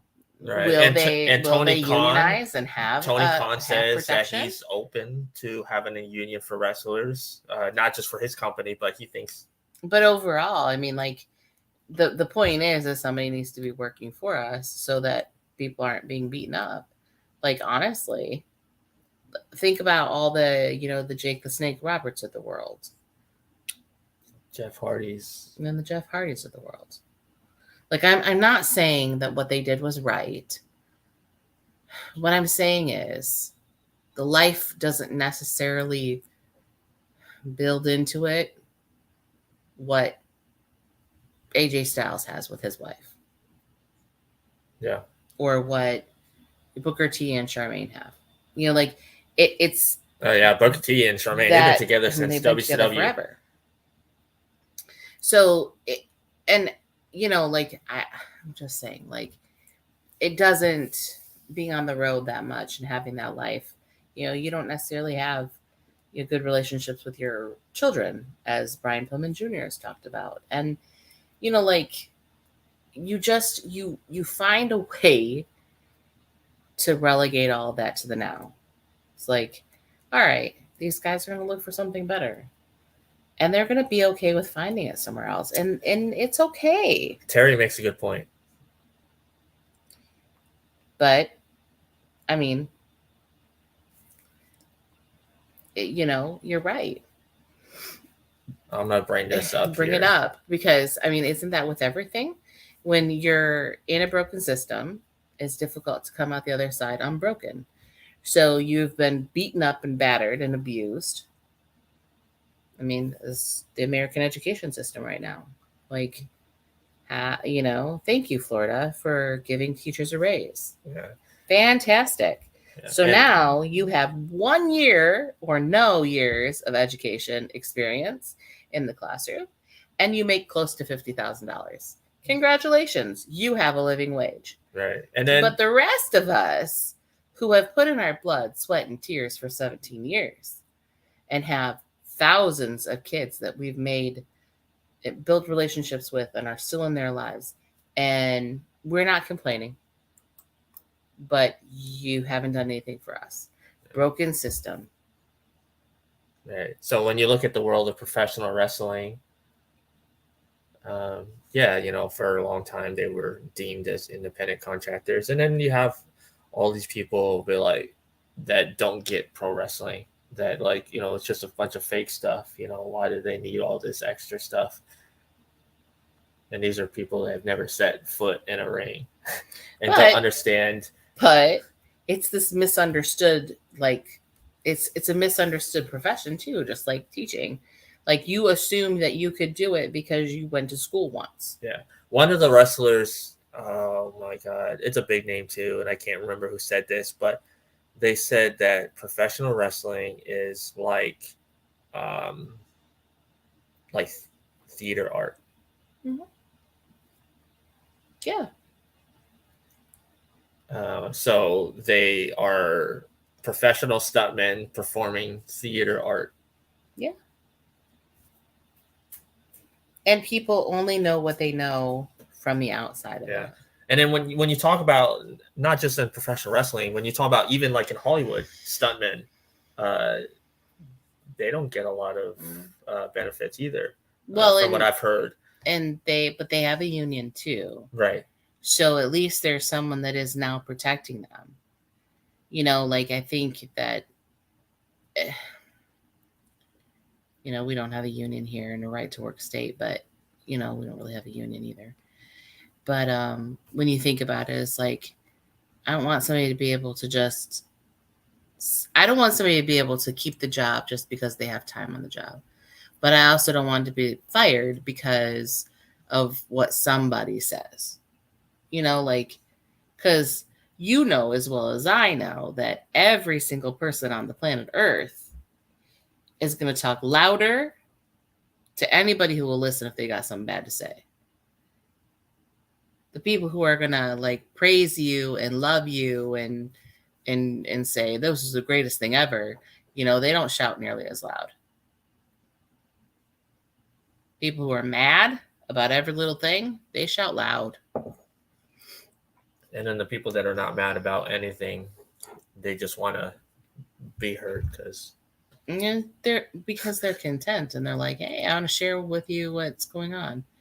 And I think that people are content that we're getting a little louder, but you know, the bad people will always, what they got to say bad will always be louder than what they've got to say that's good. Right. So that's it about the wrestling stuff. Let's move on to The Boys, which makes you happy, but also makes you mad because we're not going to sugarcoat this. The Boys is very political since that very first season, that very first episode. Pulls no punches. I feel like Eric Kripke is finally getting to tell the kind of story he wants to tell with some great source material in the first place. Like he can equate it to all of the things that are, you know, still relevant to this time. Yeah. The Boys is definitely probably a top 3 or top 5 for me, best show on TV right now. Well, it's not on TV. Well, you know what I mean. On streaming. But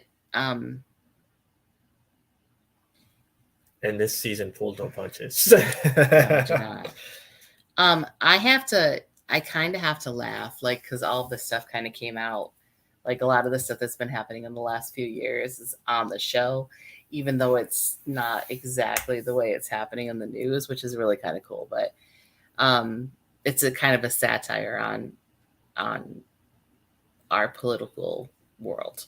Right. Well, I mean, when you look at the last scene of the last episode of The Boys, where Homelander is introducing Ryan to his fans, and then you have that one person with the believe in Starlight. It's like, oh, fuck you, you suck. And then he lasers his head. And then, like, the fans are like, and then the guy's like, yeah! And I'm like, what the fuck? Okay.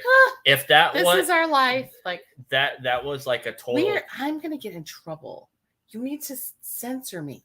Well, I was going to say that was a total, like, Trump situation. No, there was no sugarcoating that. Like, that's how the news. But also, it's the way we've like looked at our political figureheads. But that's the way we look at our political figureheads. But it's also the way we do things in the world. Like we stand by and we watch things happen. We have shock and awe for a second, and then we're like, okay, yeah. Like, it's just part of what we do now. Yeah, and Terry, he agrees with me. But wasn't Gareth, right, who wrote the book? Wasn't he very kind of political in his writing in general? I think he probably was. But the same problems that were problems decades ago are still problems now. I don't think we get away from them. So, you know, the same political issues are the same political issues. But so the thing that I am like, okay, I am and forever will be a Supernatural fan. And I love the first 3 seasons of Supernatural. Now, I love every season of Supernatural except for season 7. But that's neither here nor there. But every season that Eric Kripke ran, every episode told a story. He wove in just the right amount of loving characters and, you know, all the things that we needed.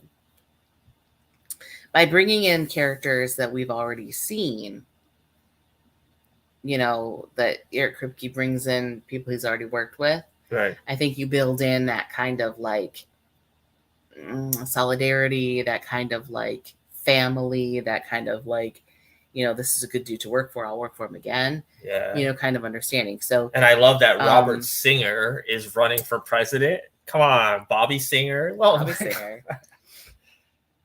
Played by Jim Beaver. Like, I don't even know. it's hilarious and I love it. But I also think it's hilarious. Like, I just noticed, like, just kind of thought about this, like, Homelander, this star of America, blah blah blah, is not even American. Oh yeah. Like, we're all American, but we're not American because we all came from someplace else. Right. But yes, and there you go. People in power should be held to account on every decision and action taken. So they should be held accountable for what it is. They've been voted into power. They should make it better. That's what we keep on believing here in the United States. Yeah. And can I just say, though, like, Anthony Starr has nailed the Homelander character. Yes. Like, though I've been watching other people talk about this last season, and, like, even John Campea said it, that it's like you hate Homelander, but, like, this season there were a few moments where you're like, damn, that sucks. Like, you kind of felt for him. It only a couple. Like, I really still, like, I love to hate him. Like, but I do. I love to hate him. Like, I'm like, oh, I'm sorry. This crappy thing happened to you. Crappy stuff happens to everybody. Yeah. People don't blow people up. Like, come on. And I had talked to you I had asked if you saw the picture of both him and Carl Urban from Xena, Warrior Princess, back in the 90s. I love that. When they were both in there. So, Lucy Lawless, I hope you join season 4. That would be amazing. That would be like a Xena, reunion. It'd be insane. It would be like, oh my gosh. So, but I'm going to say my piece right now. So, I love Jensen Ackles. I've loved Jensen Ackles since Days of Our Lives. Yeah, I love Jensen Ackles since Devour, which was not his shining crowning moment, but it was a decent movie. My Bloody Valentine, the remake. My Bloody Valentine, superb. Like, I loved every second of him. And now there's a what are you doing? I don't. He's whatever. I don't even know. Jensen Ackles, yes. There's just this, like, I guess there's like there's a little bit of Dean, I think, in Jensen, and so there's a little bit of Dean in all of his characters. So they all kind of like have this like thread woven through them. I totally see that. Like, I totally think that, like, he's not in real life not douchey like Dean, but I think he yeah, but is Dean douchey? Like, that's my whole thing. There was some. Is there was... Dean douchey, or is he a product of the circumstances that have happened to him? Like, how many people do you know? Well, when I talk to you about, sometimes you're like, well, that sounded douchey. I guess it did, and I can say he sounded douchey, but that doesn't mean he is douchey. Like, are you a product of the circumstances that you've been dealt in life? Very much so. This is true. Oh my god, that's so funny. Ew. True. Based on the way Kevin Sorbo and his politics in real life, yeah, I could see that. He's just icky. Like, you know how there are some people that just look icky? Like, I'm not, like, I don't like muscly guys. Apparently. Yeah.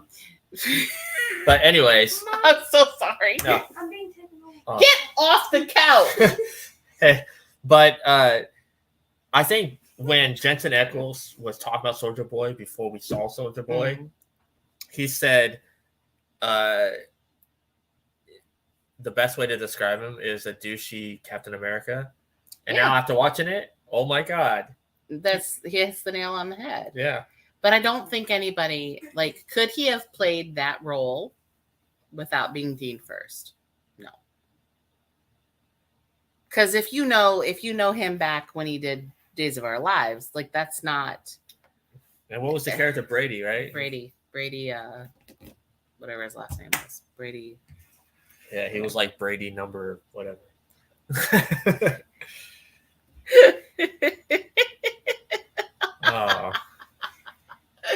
I didn't like Hulk Hogan either.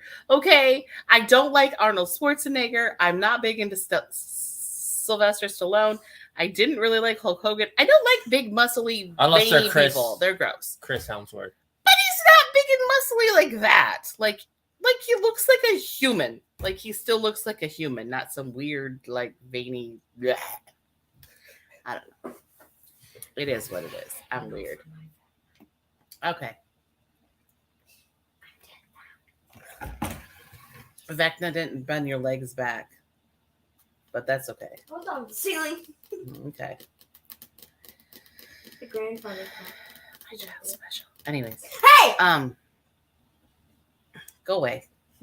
You're distracting me. So I don't know. So Soldier Boy is like the douchiest version, the Cinemax version of Dean Winchester. Like that's what it is. Banging old broads on the bed and his kimono and like I mean it's just too good. But also and I'm sure he will. He can. Whatever. I'll still love him in some degree. No, not right now. Go away. I said when I went into the room, I saw Darth Vader dancing. Okay, go away. Go away. Go away. So, that being said, anyways. Anyways, like that's what I'm saying. You cannot throw the scissors at him. That would hurt. All right, Brighton, go away, please. He's doing this on purpose. I know. I know, because being a turd. He's not playing Xbox. I know. Go away. I'm away. So yeah, Soldier Boy. You know, he comes out of ice. I get. Well, not really out of ice. Whatever, out of whatever it was, like out of the gas chamber or whatever the hell he was in. But I got a butt shot of Jensen Ackles. Didn't get a butt shot in 15 seasons of Dean Winchester. So there you go. And it lives forever. But I love Soldier Boy. Now here's my thing.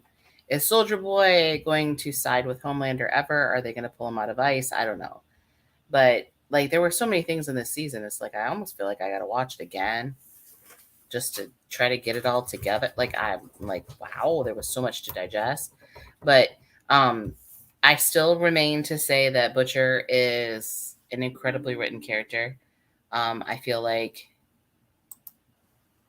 he needs to definitely needs to be my new best friend. I like Carl Urban. He was perfect for the Butcher. The only person on the planet that can say that. that word. Yeah. Everybody else makes me feel dirty.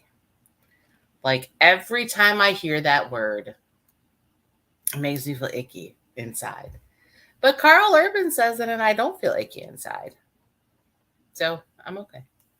Like, I just think that storyline is huge. The storyline I just love the boys. Love every single second of it. Yeah, and I know Eric has plans for season 4. And he says he was open to bringing other supernatural cast. Yeah, he said he called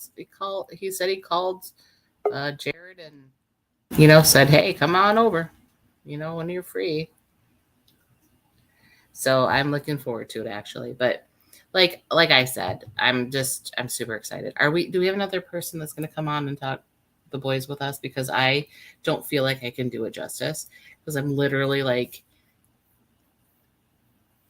I didn't think anyone used that word more than me. Carl Urban, I stand corrected. I lose, like, I always tell Brian, like, I should count how many times he says it in an episode and then just like chart into Elliot. But I lose count every time because I'm like, what was that? Was that 15 or 16? I wonder if there's a YouTube I'm sure video. Somebody's done it. But I'm just like, and I'm fine. Like, and it must be like, it's got to be a non-American thing. Like, it's just got to be a non-American thing. Because people I hear say that word. I love that he's from New Zealand, but his character's from Britain. Yeah, but he plays a very believable. Yeah. Yes. He says I'm a close second. I'm fine. Like, I'm fine with it. Like, I guess you can say it if you're not American, but he's got a free pass.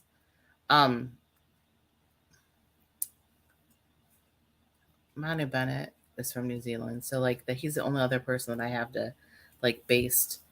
Oh, and then Shane Rangi is from New Zealand, so yeah, like the only people that I have. And to we base, kind of saw Carl Urban, but you know, his line was really big. But you did at MegaCon a few years, well, more than a few years back, but when he was there. Yeah. So I mean, I guess I don't know. Like I'm a steaming pile of oh my gosh, like when it comes to the boys. I just feel like I can't I don't know. You have to direct this conversation. Well, I mean, the show is so like on the nail on how the real world is. Somebody yesterday actually on John Campia's show had sent in saying out of all the fictional like places I wouldn't want to live in The Boys, and John Campia's like, you kind of already are. Yeah, like I don't think, I mean, maybe not to that like level. Like I think we treat our celebrities that way. But I think part of that is because we don't have we don't have a royal family. We don't have that kind of figurehead society. And so our celebrities become that. So what more than, superheroes for hire? Yeah. Commercially licensed superheroes. Yeah. So, I mean, there's not really too much to say about The Boys because it speaks for itself. Like, yeah. The Boys, if you have not seen it, subscribe to Amazon if you're not already and watch it. It is totally worth it. And then, if you're a hardcore comic book fan and you haven't had a chance, definitely go back and read those books. Because Herogasm in the books was a lot different than how they portrayed it in the show, but it worked for the narrative of the show. The way it was done in the comic, it would have not worked because that's not how they were going in the show. It's kind of like how people complain about the MCU. Well, they didn't do that in the comics. Well, in the context of what the MCU was doing, it works for the MCU, so they couldn't do like the comic counterpart. Yeah. So that's how they are doing it with The Boys, and that's how they do it with a lot of adaptations from comics and books and stuff.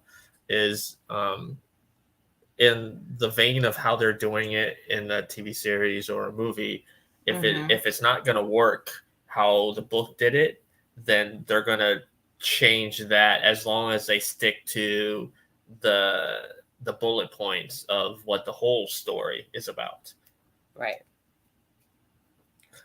So I do have somebody I want to bring up here that hopefully they can hear us. I think they're muted. Yes, I can hear. I'm working on the camera part.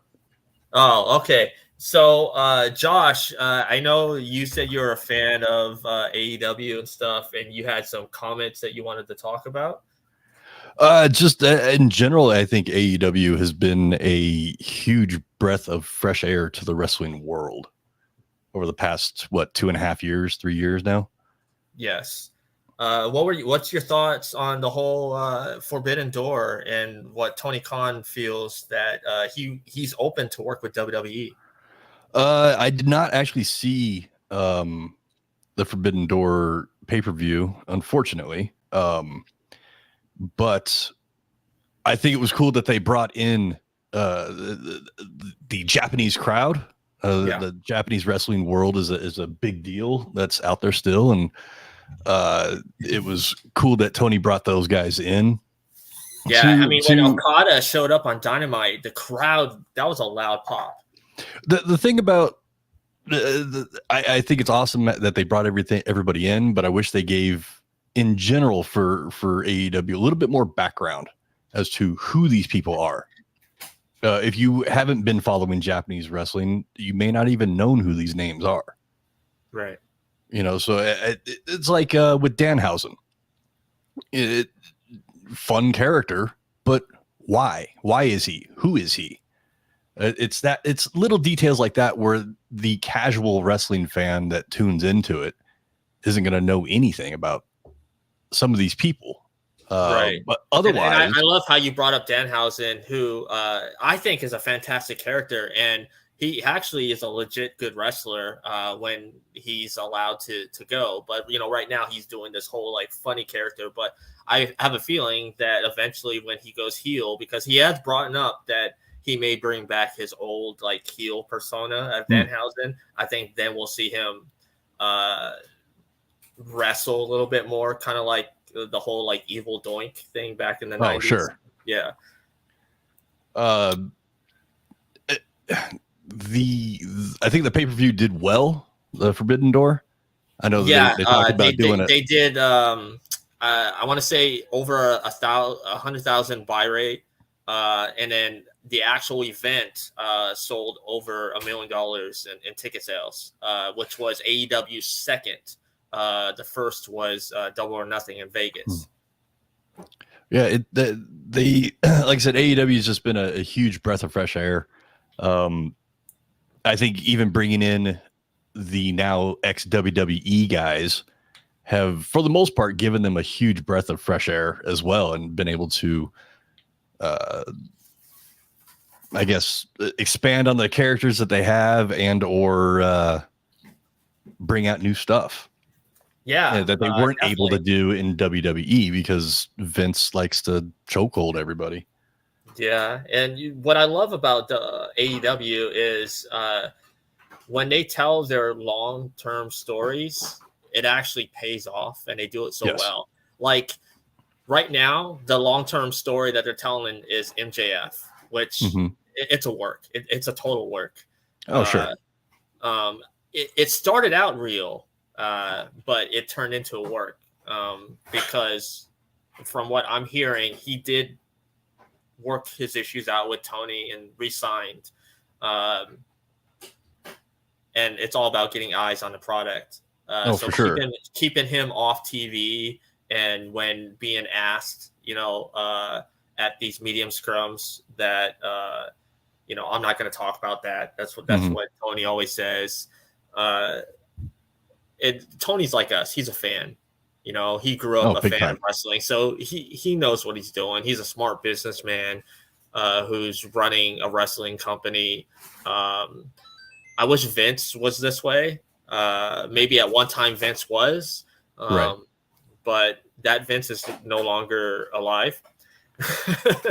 Yeah, Vince has definitely found himself in a corner for sure. But it's a corner that he doesn't seem to mind to be in, and doesn't seem to care either. Yeah.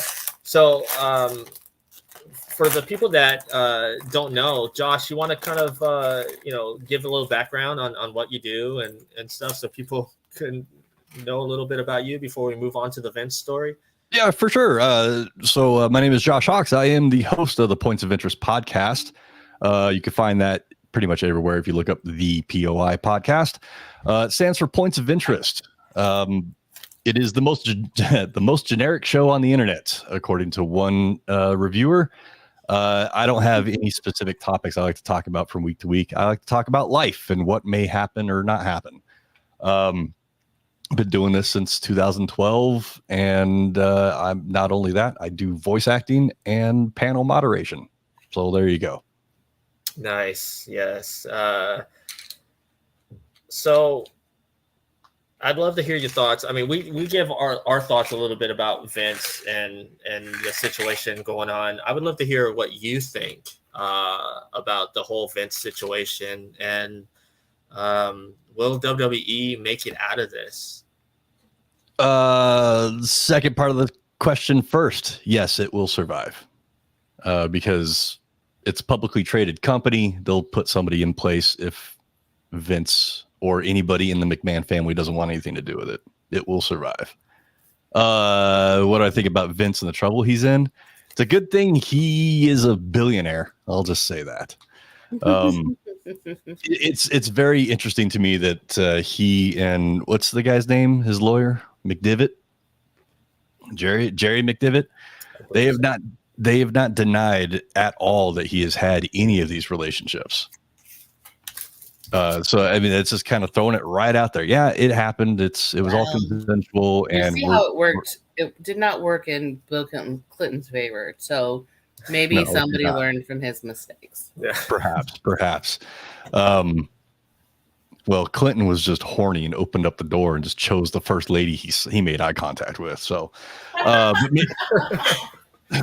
maybe that's what Vince did too. But the first one that came out, the paralegal that got the 100% raise after the first year, that I think is what's probably going to screw Vince in the long run.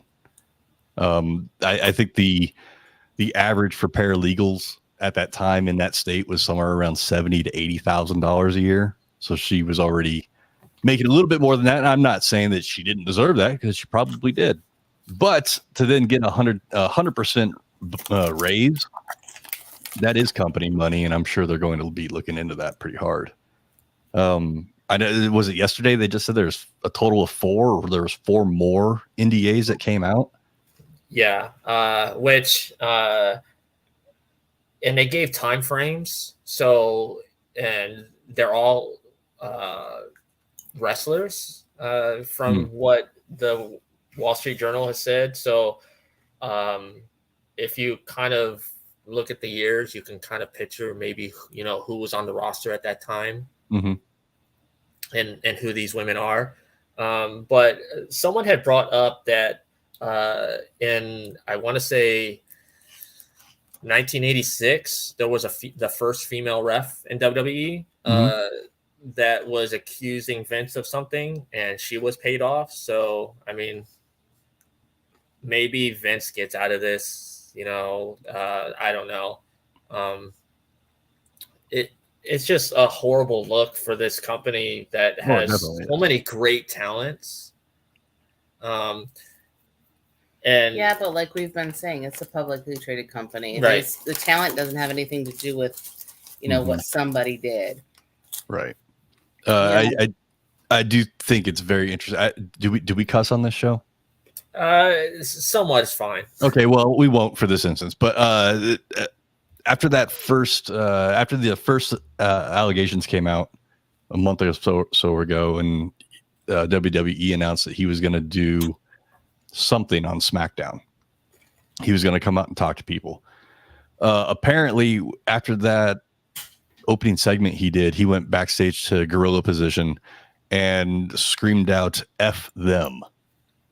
When I don't know if that was towards the crowd or if that was towards the allegations, but that is what the dirt sheets are saying right now, is that he was not very happy with the whole situation and let out a "F them." Well, what really bothered me is when he came out on SmackDown and the crowd was cheering him. Mm-hmm. Yeah. Is it because they were not aware, they hadn't been watching the news that day, or is it just because typically the people that go to a WWE show are diehard WWE fans? There's not a lot of casual people that go to wrestling anymore. No. Right. I mean, you're right. And like the real hardcore fans go to AEW shows.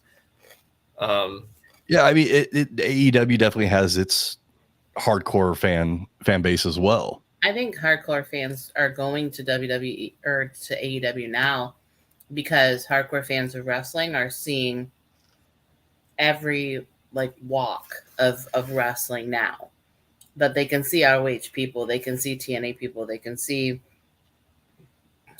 New Japan people. So they're going to be more apt to follow AEW because they can see more of the fans that are more of the people that they're fans of. Right. Sure. And if you look at the audience between the two companies, AEW the audience reminds me of the Attitude Era. Okay. Like I've been to AEW live events. I don't know. Have you been to? I went to the one the day before lockdown a couple of years ago. Okay, so we went to a couple Dynamites already, and it is loud.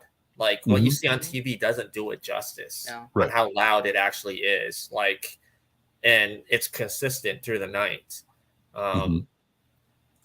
And it's kind of like how the Attitude Era used to be. And then you have all these people with like signs and stuff. And it's like WWE's like doesn't have that anymore. And if they don't like your signs or whatever, they take them away. Okay. Well, this is where I'm a little bit whatever. What, you found something? Okay. So back in May, when Stephanie took her leave of absence, she says, as of tomorrow, I'm taking a leave of absence from the majority of my responsibilities at WWE. WWE is a lifelong legacy for me, and I look forward to returning to the company that I love after taking this time to focus on my family. Now, this is as Triple H was coming out of his heart condition thing, and as these things were happening, I'm sure that she had to help reacclimate him. Yeah, and this is in May. And the investigation, though, started in April. Now, this all happens come July. She is making, so June 17th, like a month later, nearly to the day, she goes on Twitter and says, until the conclusion of the investigation into recent allegations, I'm honored to assume the role of interim chairman or chairwoman and CEO. I love WWE and all it continues to do to entertain billions around the world. This does not sound like a person who's willing to give up a company that she has a legacy with. Now, that being said, investigation starts in April. She takes a leave of absence. She assumes this new role in June. And all of this news is breaking and breaking and breaking and continues to explode into our faces in July. Is this a way, like they knew it was coming, so is this a way for her to take the reins? I kind of, when it was all announced, especially after the investigation had started in April, I mean, the possibility of her knowing what was going on is pretty damn high.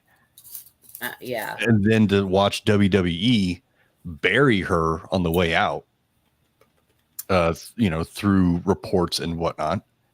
And yeah, they were saying that she wasn't doing her job correctly or the way that they wanted to.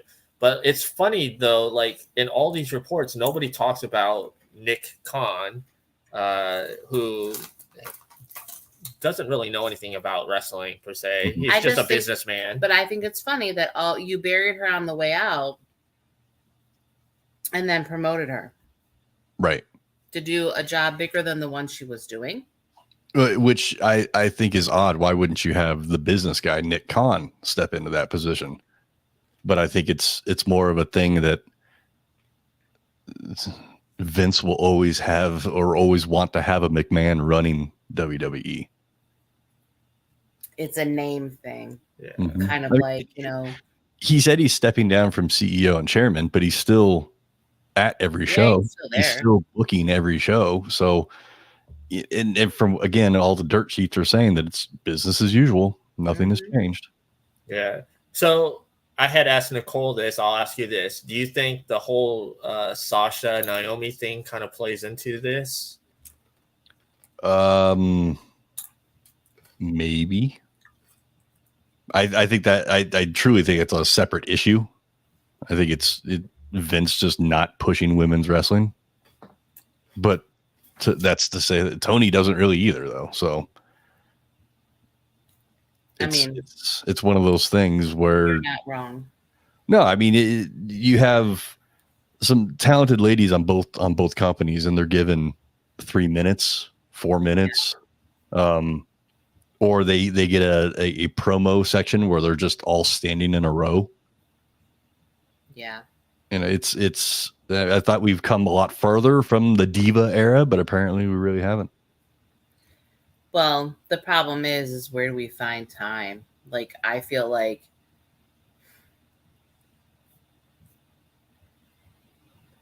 they put 3 people on TV. Mm-hmm. Well, they only have like 8 WWE. You know, You know, but it's always the same people in Right. WWE, and it always seems to be the same people in AEW too. Like, Mhm. I find fault with the company just as much. Like, I want more Ruby Soho. I want more Willow Nightingale. I want more. I want more of these women who actually can go toe to toe. Right. One of my friends actually wrestles for AEW, and she hasn't been on TV pretty much at all. I haven't spoken to her about it, how she feels about it, but I also know that she's new-ish to wrestling. So maybe the decision there is, it could be on her side or on Tony's side. You're not ready for TV, which is, I think, a problem with a lot of people that are in AEW. So at least the first year anyway, there's a lot of people that were not ready for TV, male and female, but they needed to have somebody on TV. Right. But then I also, how do you get experience and be TV ready if you're not on TV? Well, and I think that's could be possibly what he's going to do with ROH. So you have AEW has Dark and Dark Elevation on YouTube. That's what, Monday and Tuesday nights.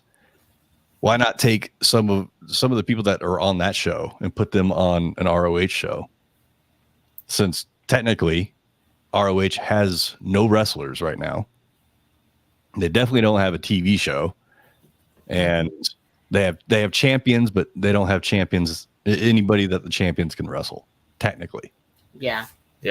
And I think Tony is working on that behind the scenes. I have a feeling maybe since Discovery owns Warner now, that they're high on AEW, and they like Tony as a business person. I feel ROH may show up on True TV for a TV deal. There's been a lot of rumors that AEW possibly could be having stuff streamed on HBO Max, which has been talked about for the last year or so. I have heard that for sure. But with HBO Max and Discovery Plus merging, which I think that'll happen next year into one platform. If you look at how Discovery Plus is laid out, it has Food Network, Home and Garden, Discovery. I could see a little HBO section there, and then an AEW section. And now that Tony owns ROH, he has all the footage of ROH for the last 20 years. So he has a lot of stuff. And the deal with New Japan, I could see New Japan putting some, licensing stuff to Tony to put on there. I have heard that same rumor about the HBO Max. I'd like to see something, because streaming is basically where everything is going. And when he has 20 years of ROH footage that he could just put up immediately, and then people can get into it. If anybody wants to go back and watch that, that style of wrestling from 20 years ago. Right. Or see Samoa Joe when he was young, and see how much has changed, how much hasn't changed from 20 years ago, whatever. Yeah. And then early CM Punk, early Bryan Danielson. You mentioned earlier about AEW and WWE doing a joint thing. Tony has gone on record saying that he's open to working with WWE. I think that would be super interesting, just because of the WWE style of wrestling, and compared to what AEW is doing. Yes, wrestling is wrestling, but if you remember back during the pandemic when WWE was doing the no fans, that style, a lot of those people, the style of wrestling they were doing works with a crowd. It doesn't really work by themselves. Right.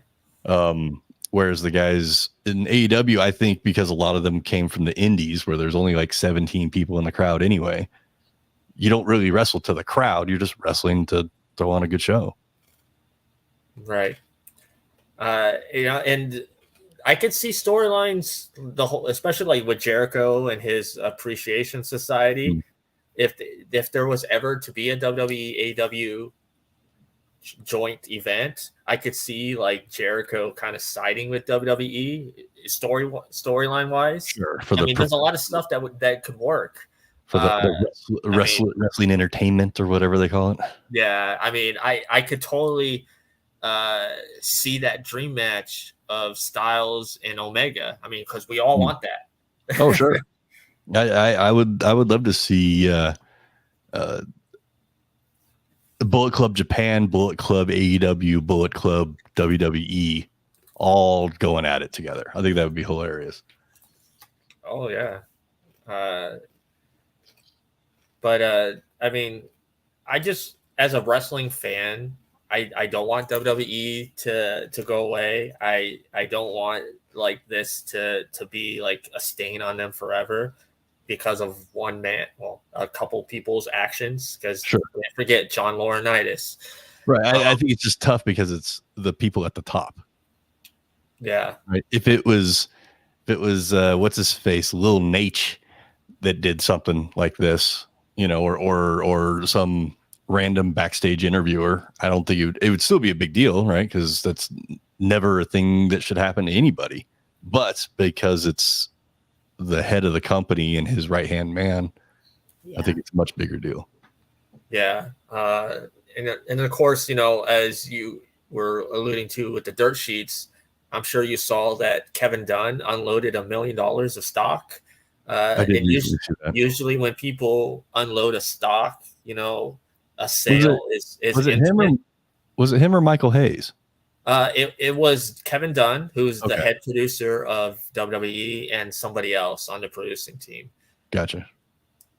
But maybe if Kevin Dunn goes away, we can get back to having camera angles and not zooming in on every punch and kick to the point of nauseum. Yeah, Kevin's been there for ever. There's a great video out there that a fan took of one of their camera guys pointing the camera down every single time there was a kick. This guy was going from 90 degrees shooting at him to I don't know what 45 negative would be or whatever, but just insane amount of camera movement for something that doesn't need it. Maybe one day we'll not have that. Right. But as many wrestling fans will tell you, with the inclusion of AEW and WWE, TNA, Impact, whatever you want to call it, New Japan, it is a great time to be a wrestling fan. We've never had this much wrestling in our lives.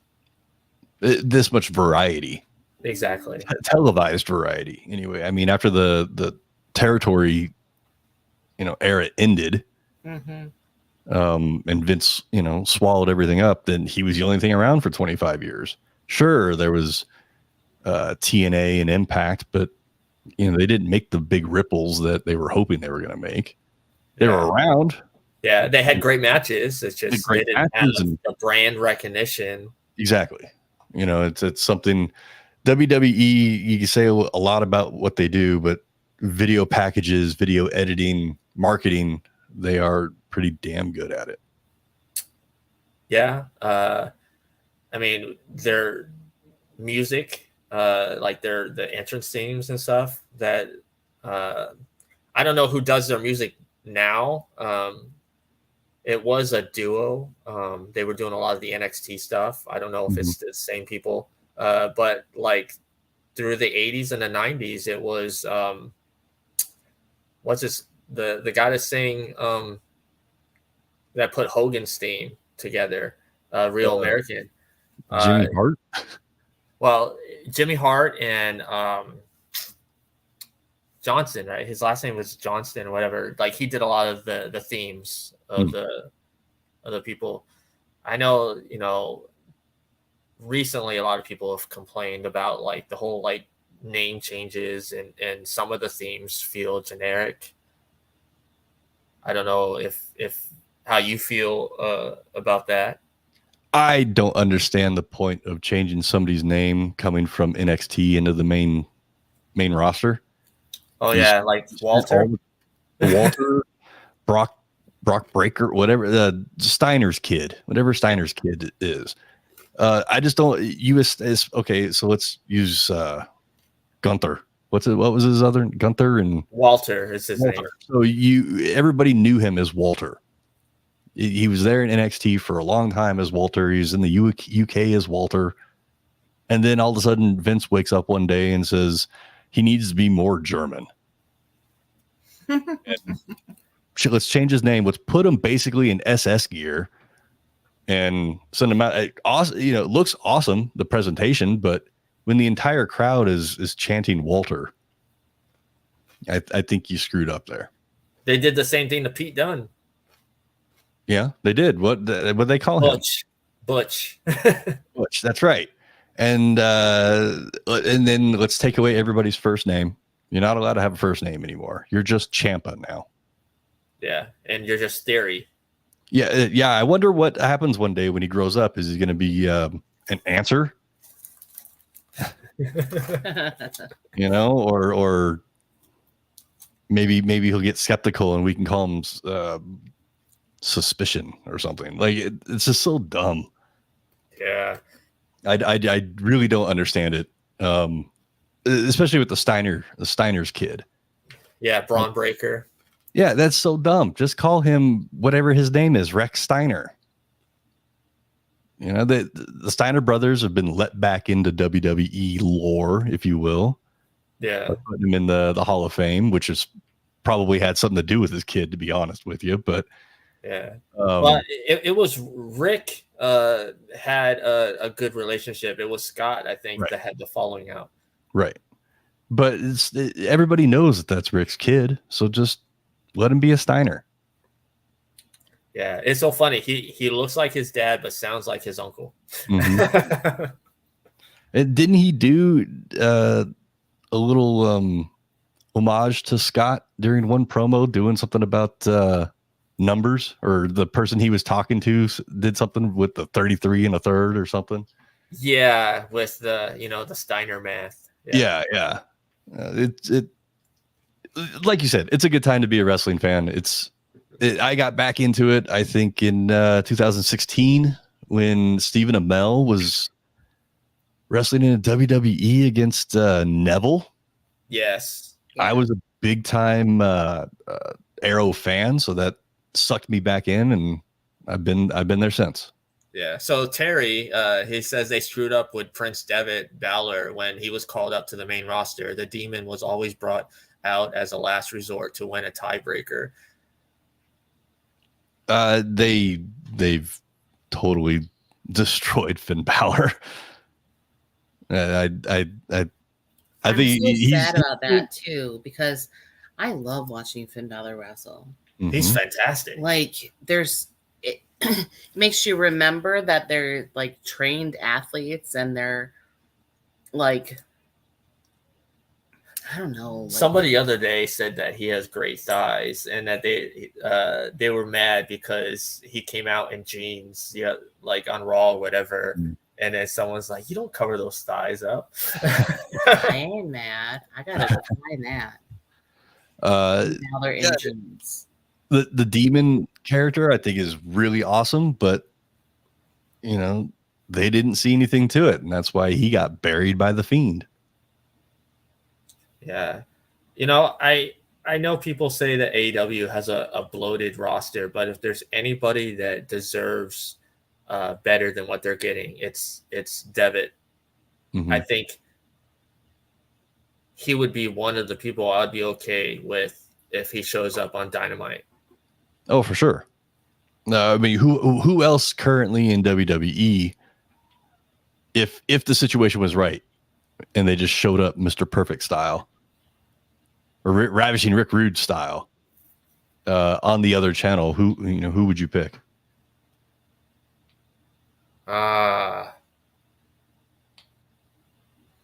Well, there's a couple people that come to mind. One, because they watered him down so much, would be Shinsuke. Yeah. The other person I was thinking is, if I'm thinking of people that have been in the business for a while, it would be Shinsuke and Styles. But Styles, I think he's going to finish his career in WWE. Yeah, it sounds like it. Because him and Shinsuke are both, I want to say, in their early 40s, early to mid 40s. If I'm looking at someone younger, someone that has talent, two people come to mind. Austin Theory. I mean, I see him more of as a professional wrestler, athlete than a sports entertainer. Sure. The whole thing that he's doing is like Vince's golden child or whatever. It doesn't work for me. Sure. Makes me want to puke. And I know you don't really dig this guy. I don't like him. But in the ring, he's good. Riddle. Yeah, I can see that. I mean, he's incredible in the ring, and he's great for comedy. But I just I just need to know that it's a shtick. Like, I can't live a life where Riddle is Riddle all the time. Oh, sure. Like, I mean, he is definitely a stoner. There's no doubt about that. Does he walk around and sound like that all the time? God, I hope not. It just makes me like it's like. Could you imagine him going to a drive-through and the way he does his promos? That's the way he orders his food. I mean, if I ever got the chance to interview him, I would want him to be Riddle, the character, and go through the whole thing of just being a big stoner. I think that would be hilarious. But it's much like I would want, if I ever got a chance to talk to Fred Durst, I would want him to be Fred Durst, not just, Fred the guy. So Terry says Austin Aries for him should have been brought into the WWE main roster. Some of his work over the years was amazing. And the thing is, the reason why the main roster wouldn't work for Austin Aries is because Vince doesn't like small guys. Look what he's doing to Ricochet, who's probably one of the best wrestlers that company has. Yeah. And he would be my pick for going over to AEW. Yeah. For sure. I mean, look at I can't remember where it took place. I want to say maybe it was in the UK or maybe it was in New Japan. Ricochet and Will Ospreay. On one of the best matches that's ever been seen. There's a really great match between Mustafa Ali and Sammy Guevara that you can find that was on some independent show. Yeah.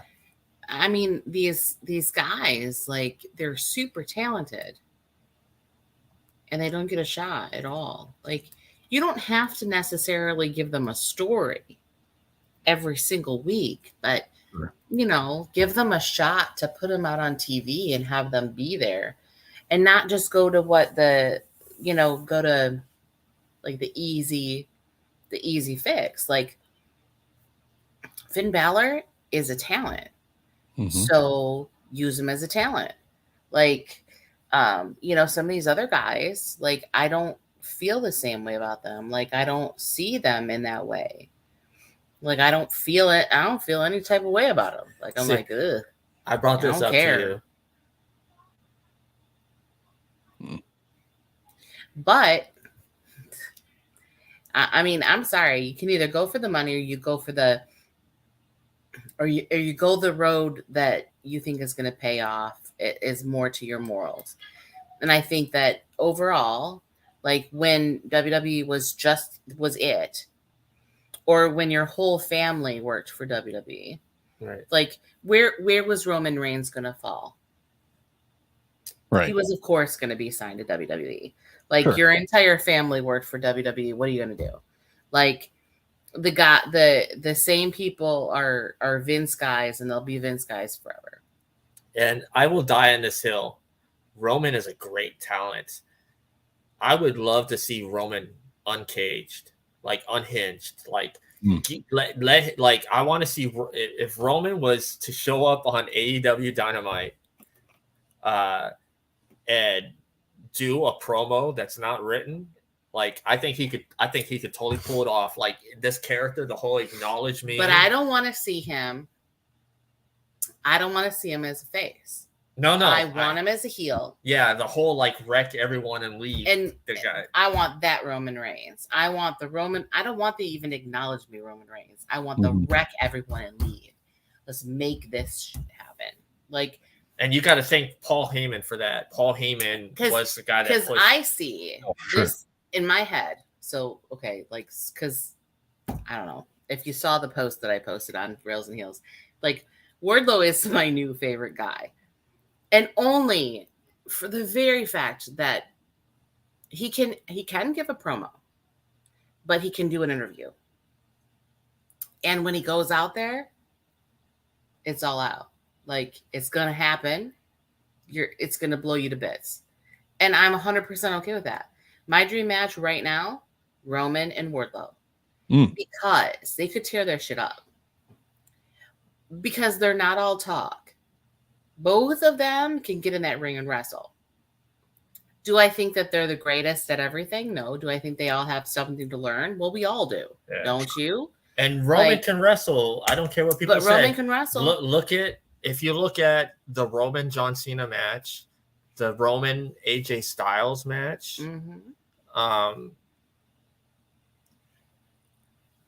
great matches. Like, oh, for sure. And those matches told story. And I don't care about Roman and The Rock. I don't need Roman and The Rock. Like I don't need it. I didn't ask for it. I don't think anybody needs it, but I think Vince wants it. And I'm sure it's like the passing of the gauntlet, you know, the greatest talent to the next generation kind of thing. Because let's be honest, I mean, when you think of guys that were larger than life, I mean, only larger, I mean, really, who's the next guy outside of Hogan, Flair, and Undertaker that have really been the top guys and been iconic in the way that right. You don't even have to be a wrestling fan to know who these who they are. Who these names are. And when you brought up the Undertaker, the last UFC pay-per-view, somebody came out to the Undertaker's music. Yes. Yeah. Just recently. That was awesome. And I think that speaks to like people in the business and also like, and here's where I'm good with like the whole, like even John Cena. Like I realize that John Cena is not the greatest wrestler and he's whatever, but like John Cena had a character. So he pushed that character side of it. And what he did for the business wasn't even really about wrestling. It was about doing good out there. Like as far as a human being, as far as women in his life, maybe not, but a person who in all of like in the history of Make-A-Wish has granted more wishes than any other person on the planet. And that includes anybody in the NFL, NBA. I mean, I don't, you will always get some sort of page in my book on that one. You know, like it's very possible John Cena might be the greatest human being to ever be a human being. As far as, you know, when it comes to giving up his time to the charity events. I mean, he really does live that hustle, loyalty, respect. Oh yeah, I can get behind that, and I don't feel like it's a. I don't feel like it's just a slogan. I feel like it's just the way his dad taught him to live his life, and that's how he lives his life. Yeah, it's not. I really feel like that's a way of life for him. It's. I mean, it's a great slogan, but it is the guy's dedication to his craft and knowing what his level of celebrity is. Mm-hmm. Yeah.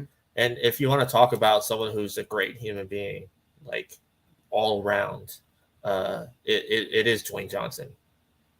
Well, and if you want to be related to The Rock, because you get either a truck or a car, and it's always on camera.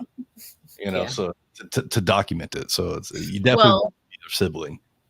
But also, like, you know, I think. And he engages his audience. Granted, he does use it as a promotion. Like, so everything on his everything on his Instagram feed, you know, he is giving to people and he is doing those things. But it's not like every wish that has ever been granted hasn't been on film for John Cena. Like, right. For me, like, we went to the Thomas and Mack Center when we lived in Vegas, and we saw No Way Out, right? Yeah. And we were in the nosebleed seat, so we parked in the back. And we lived in Vegas at the time, so we knew the area really well. And we parked in the back where the wrestlers came out. John Cena walked that fence line and gave high fives to everybody and said hi and waved, walked the entire fence line where people were waiting. Now, mind you, he didn't spend a lot of time with any one person, Sure. but he came out and he made himself visible. It doesn't take much to do that. Mm-hmm. And then he got in his car and he took off. You know, that's what makes the connection for people. Like, I'm like, okay, well, there's a whole bunch of people that are on Facebook and on Instagram and on these things. And we talk all the time about, you know, being teachers and mothers and people that are just trying to get by. And there are a handful of people that he's handing money out to or doing nice things for. But all in all, it's, you know, getting him more notoriety. Oh, for sure. I mean, like, I'm not saying that it's a bad thing. I mean, it's pushing his brand forward. I don't have a problem with that. But at the same time, and yeah, he is helping people. I'm fine with that. But at the same time, you know, it's for that gain.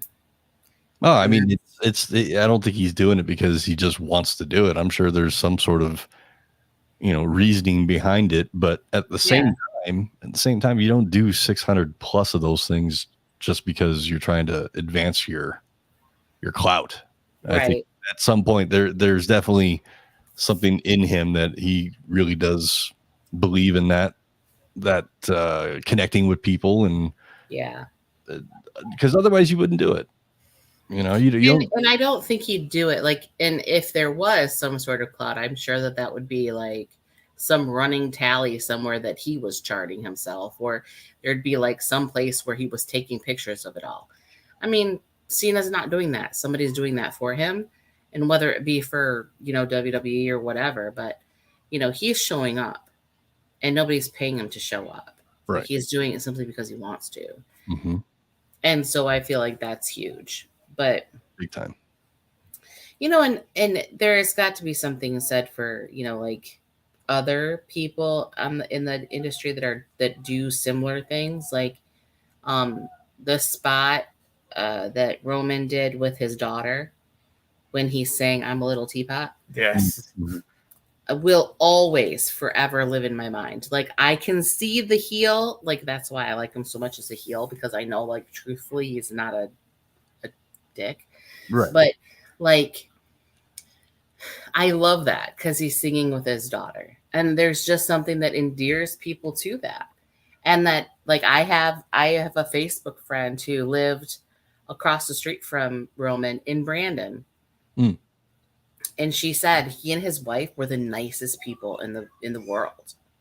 Like, they were the kindest neighbors. And, you know, so, I mean, there's always going to be somebody that spouts off, you know, louder than, like I said before, the person's got some naysay, you know, they're going to be the loudest group. But the people that have something nice to say are the people that don't talk as much and they don't talk as loud.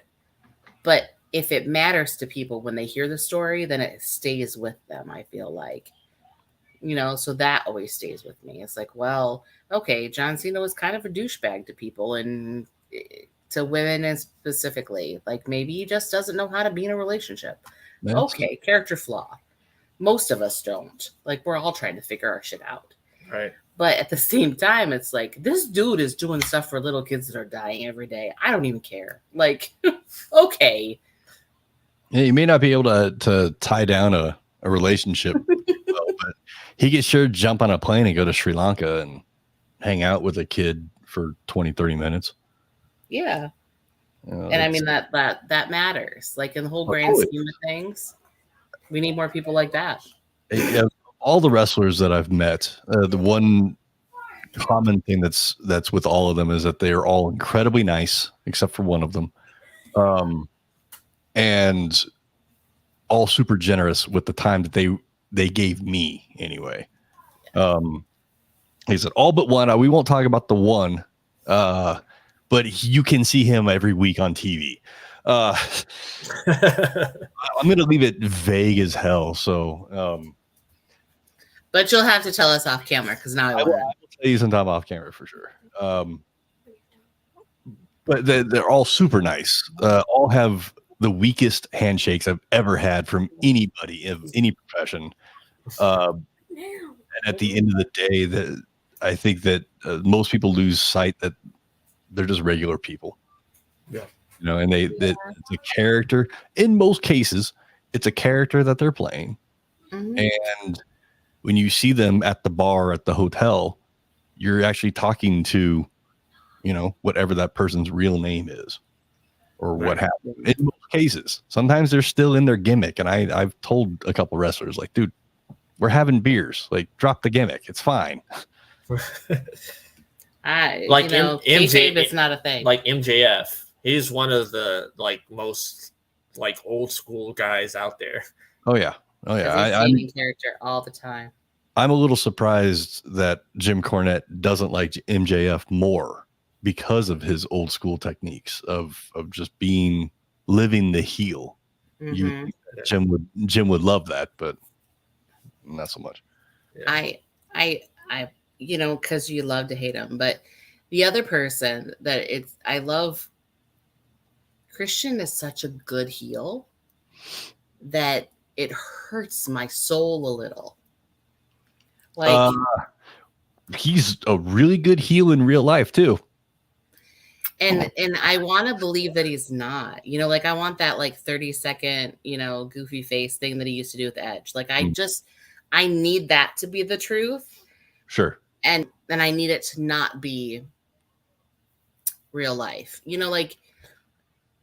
never meet your heroes because you'll be disappointed kind of thing. Well, we met both Matt and Jeff Hardy and they were super nice.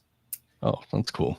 Every second that we spent in that line, because I originally I paid to have my picture taken with Jeff, and because he was my favorite, but the welcome that you got from both of them in the line, because you walked past Matt to get to Jeff, essentially I took my picture with Jeff, but Matt stayed there and talked to all of us. And this was their own thing that they did. This their was backyard. This was the barbecue that they did the day before they came back to WrestleMania. Oh, okay. Oh, wow. And it was so much fun, and there were all these really cool indie guys. And yeah, okay, so this was it was called the Hardy's Barbecue. Broken Barbecue. Yeah. So they had on that indie card, they had Swerve Strickland, they had ACH, what's his name, who was just recently Impact champion. Moose? No, before Moose. The one that lost to the girl. He used to be in WWE. It's on the tip of my tongue. And I can't think of Matt Cordell. Matt Cordell?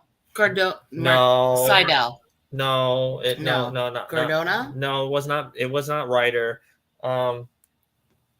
I'll get to it. I'll get there. That's funny.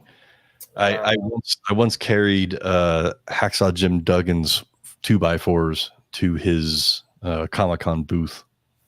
That's hilarious. Oh yeah. He was signing giving away and signing well, he wasn't giving them away, but signing 2x4s For that was his gimmick that weekend. That was hilarious. Darn it! He's a cool guy. No, I'm looking this up to see who it was. He's a hardcore guy too.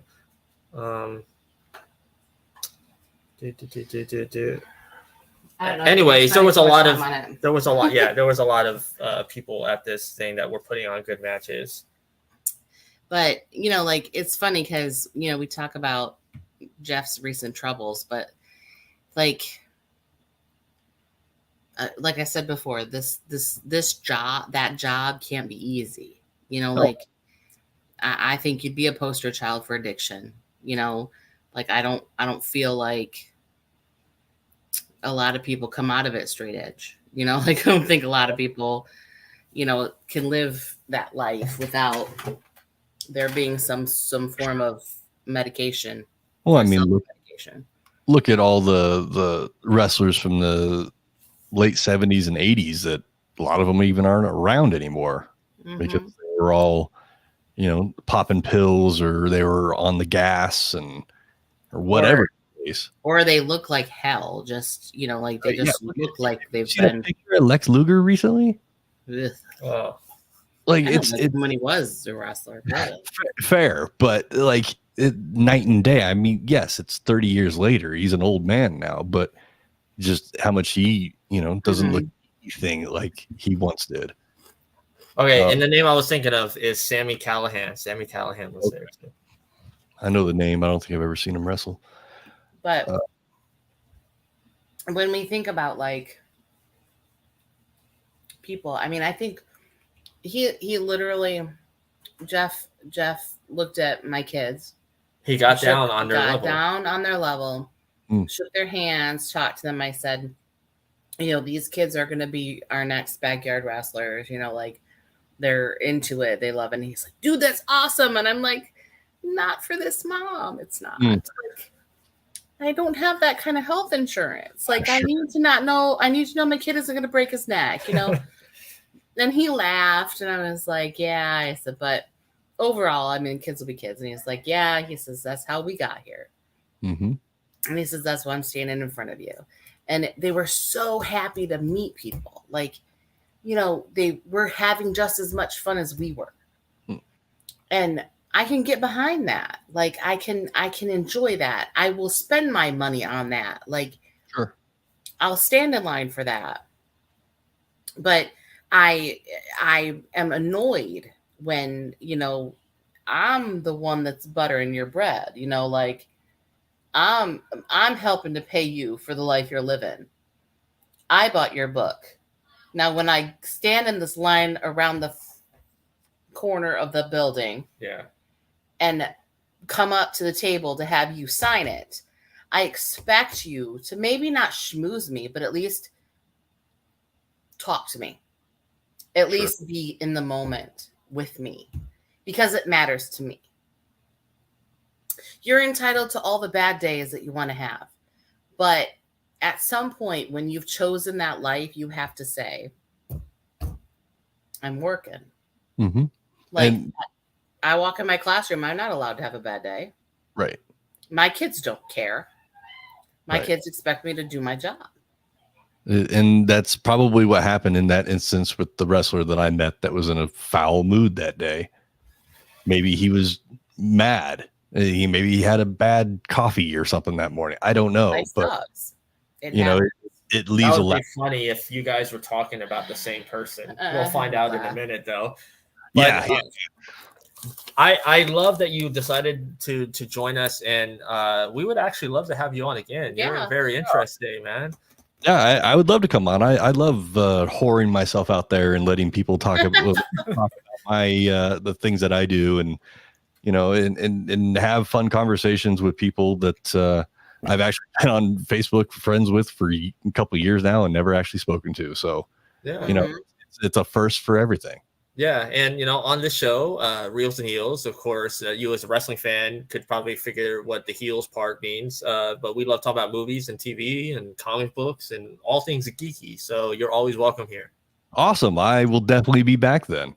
we are super randomized too. We don't really have a. That's perfect. We're gonna get along great. Yeah. So once again, where can people find you on social media? And go ahead and plug that show of yours again.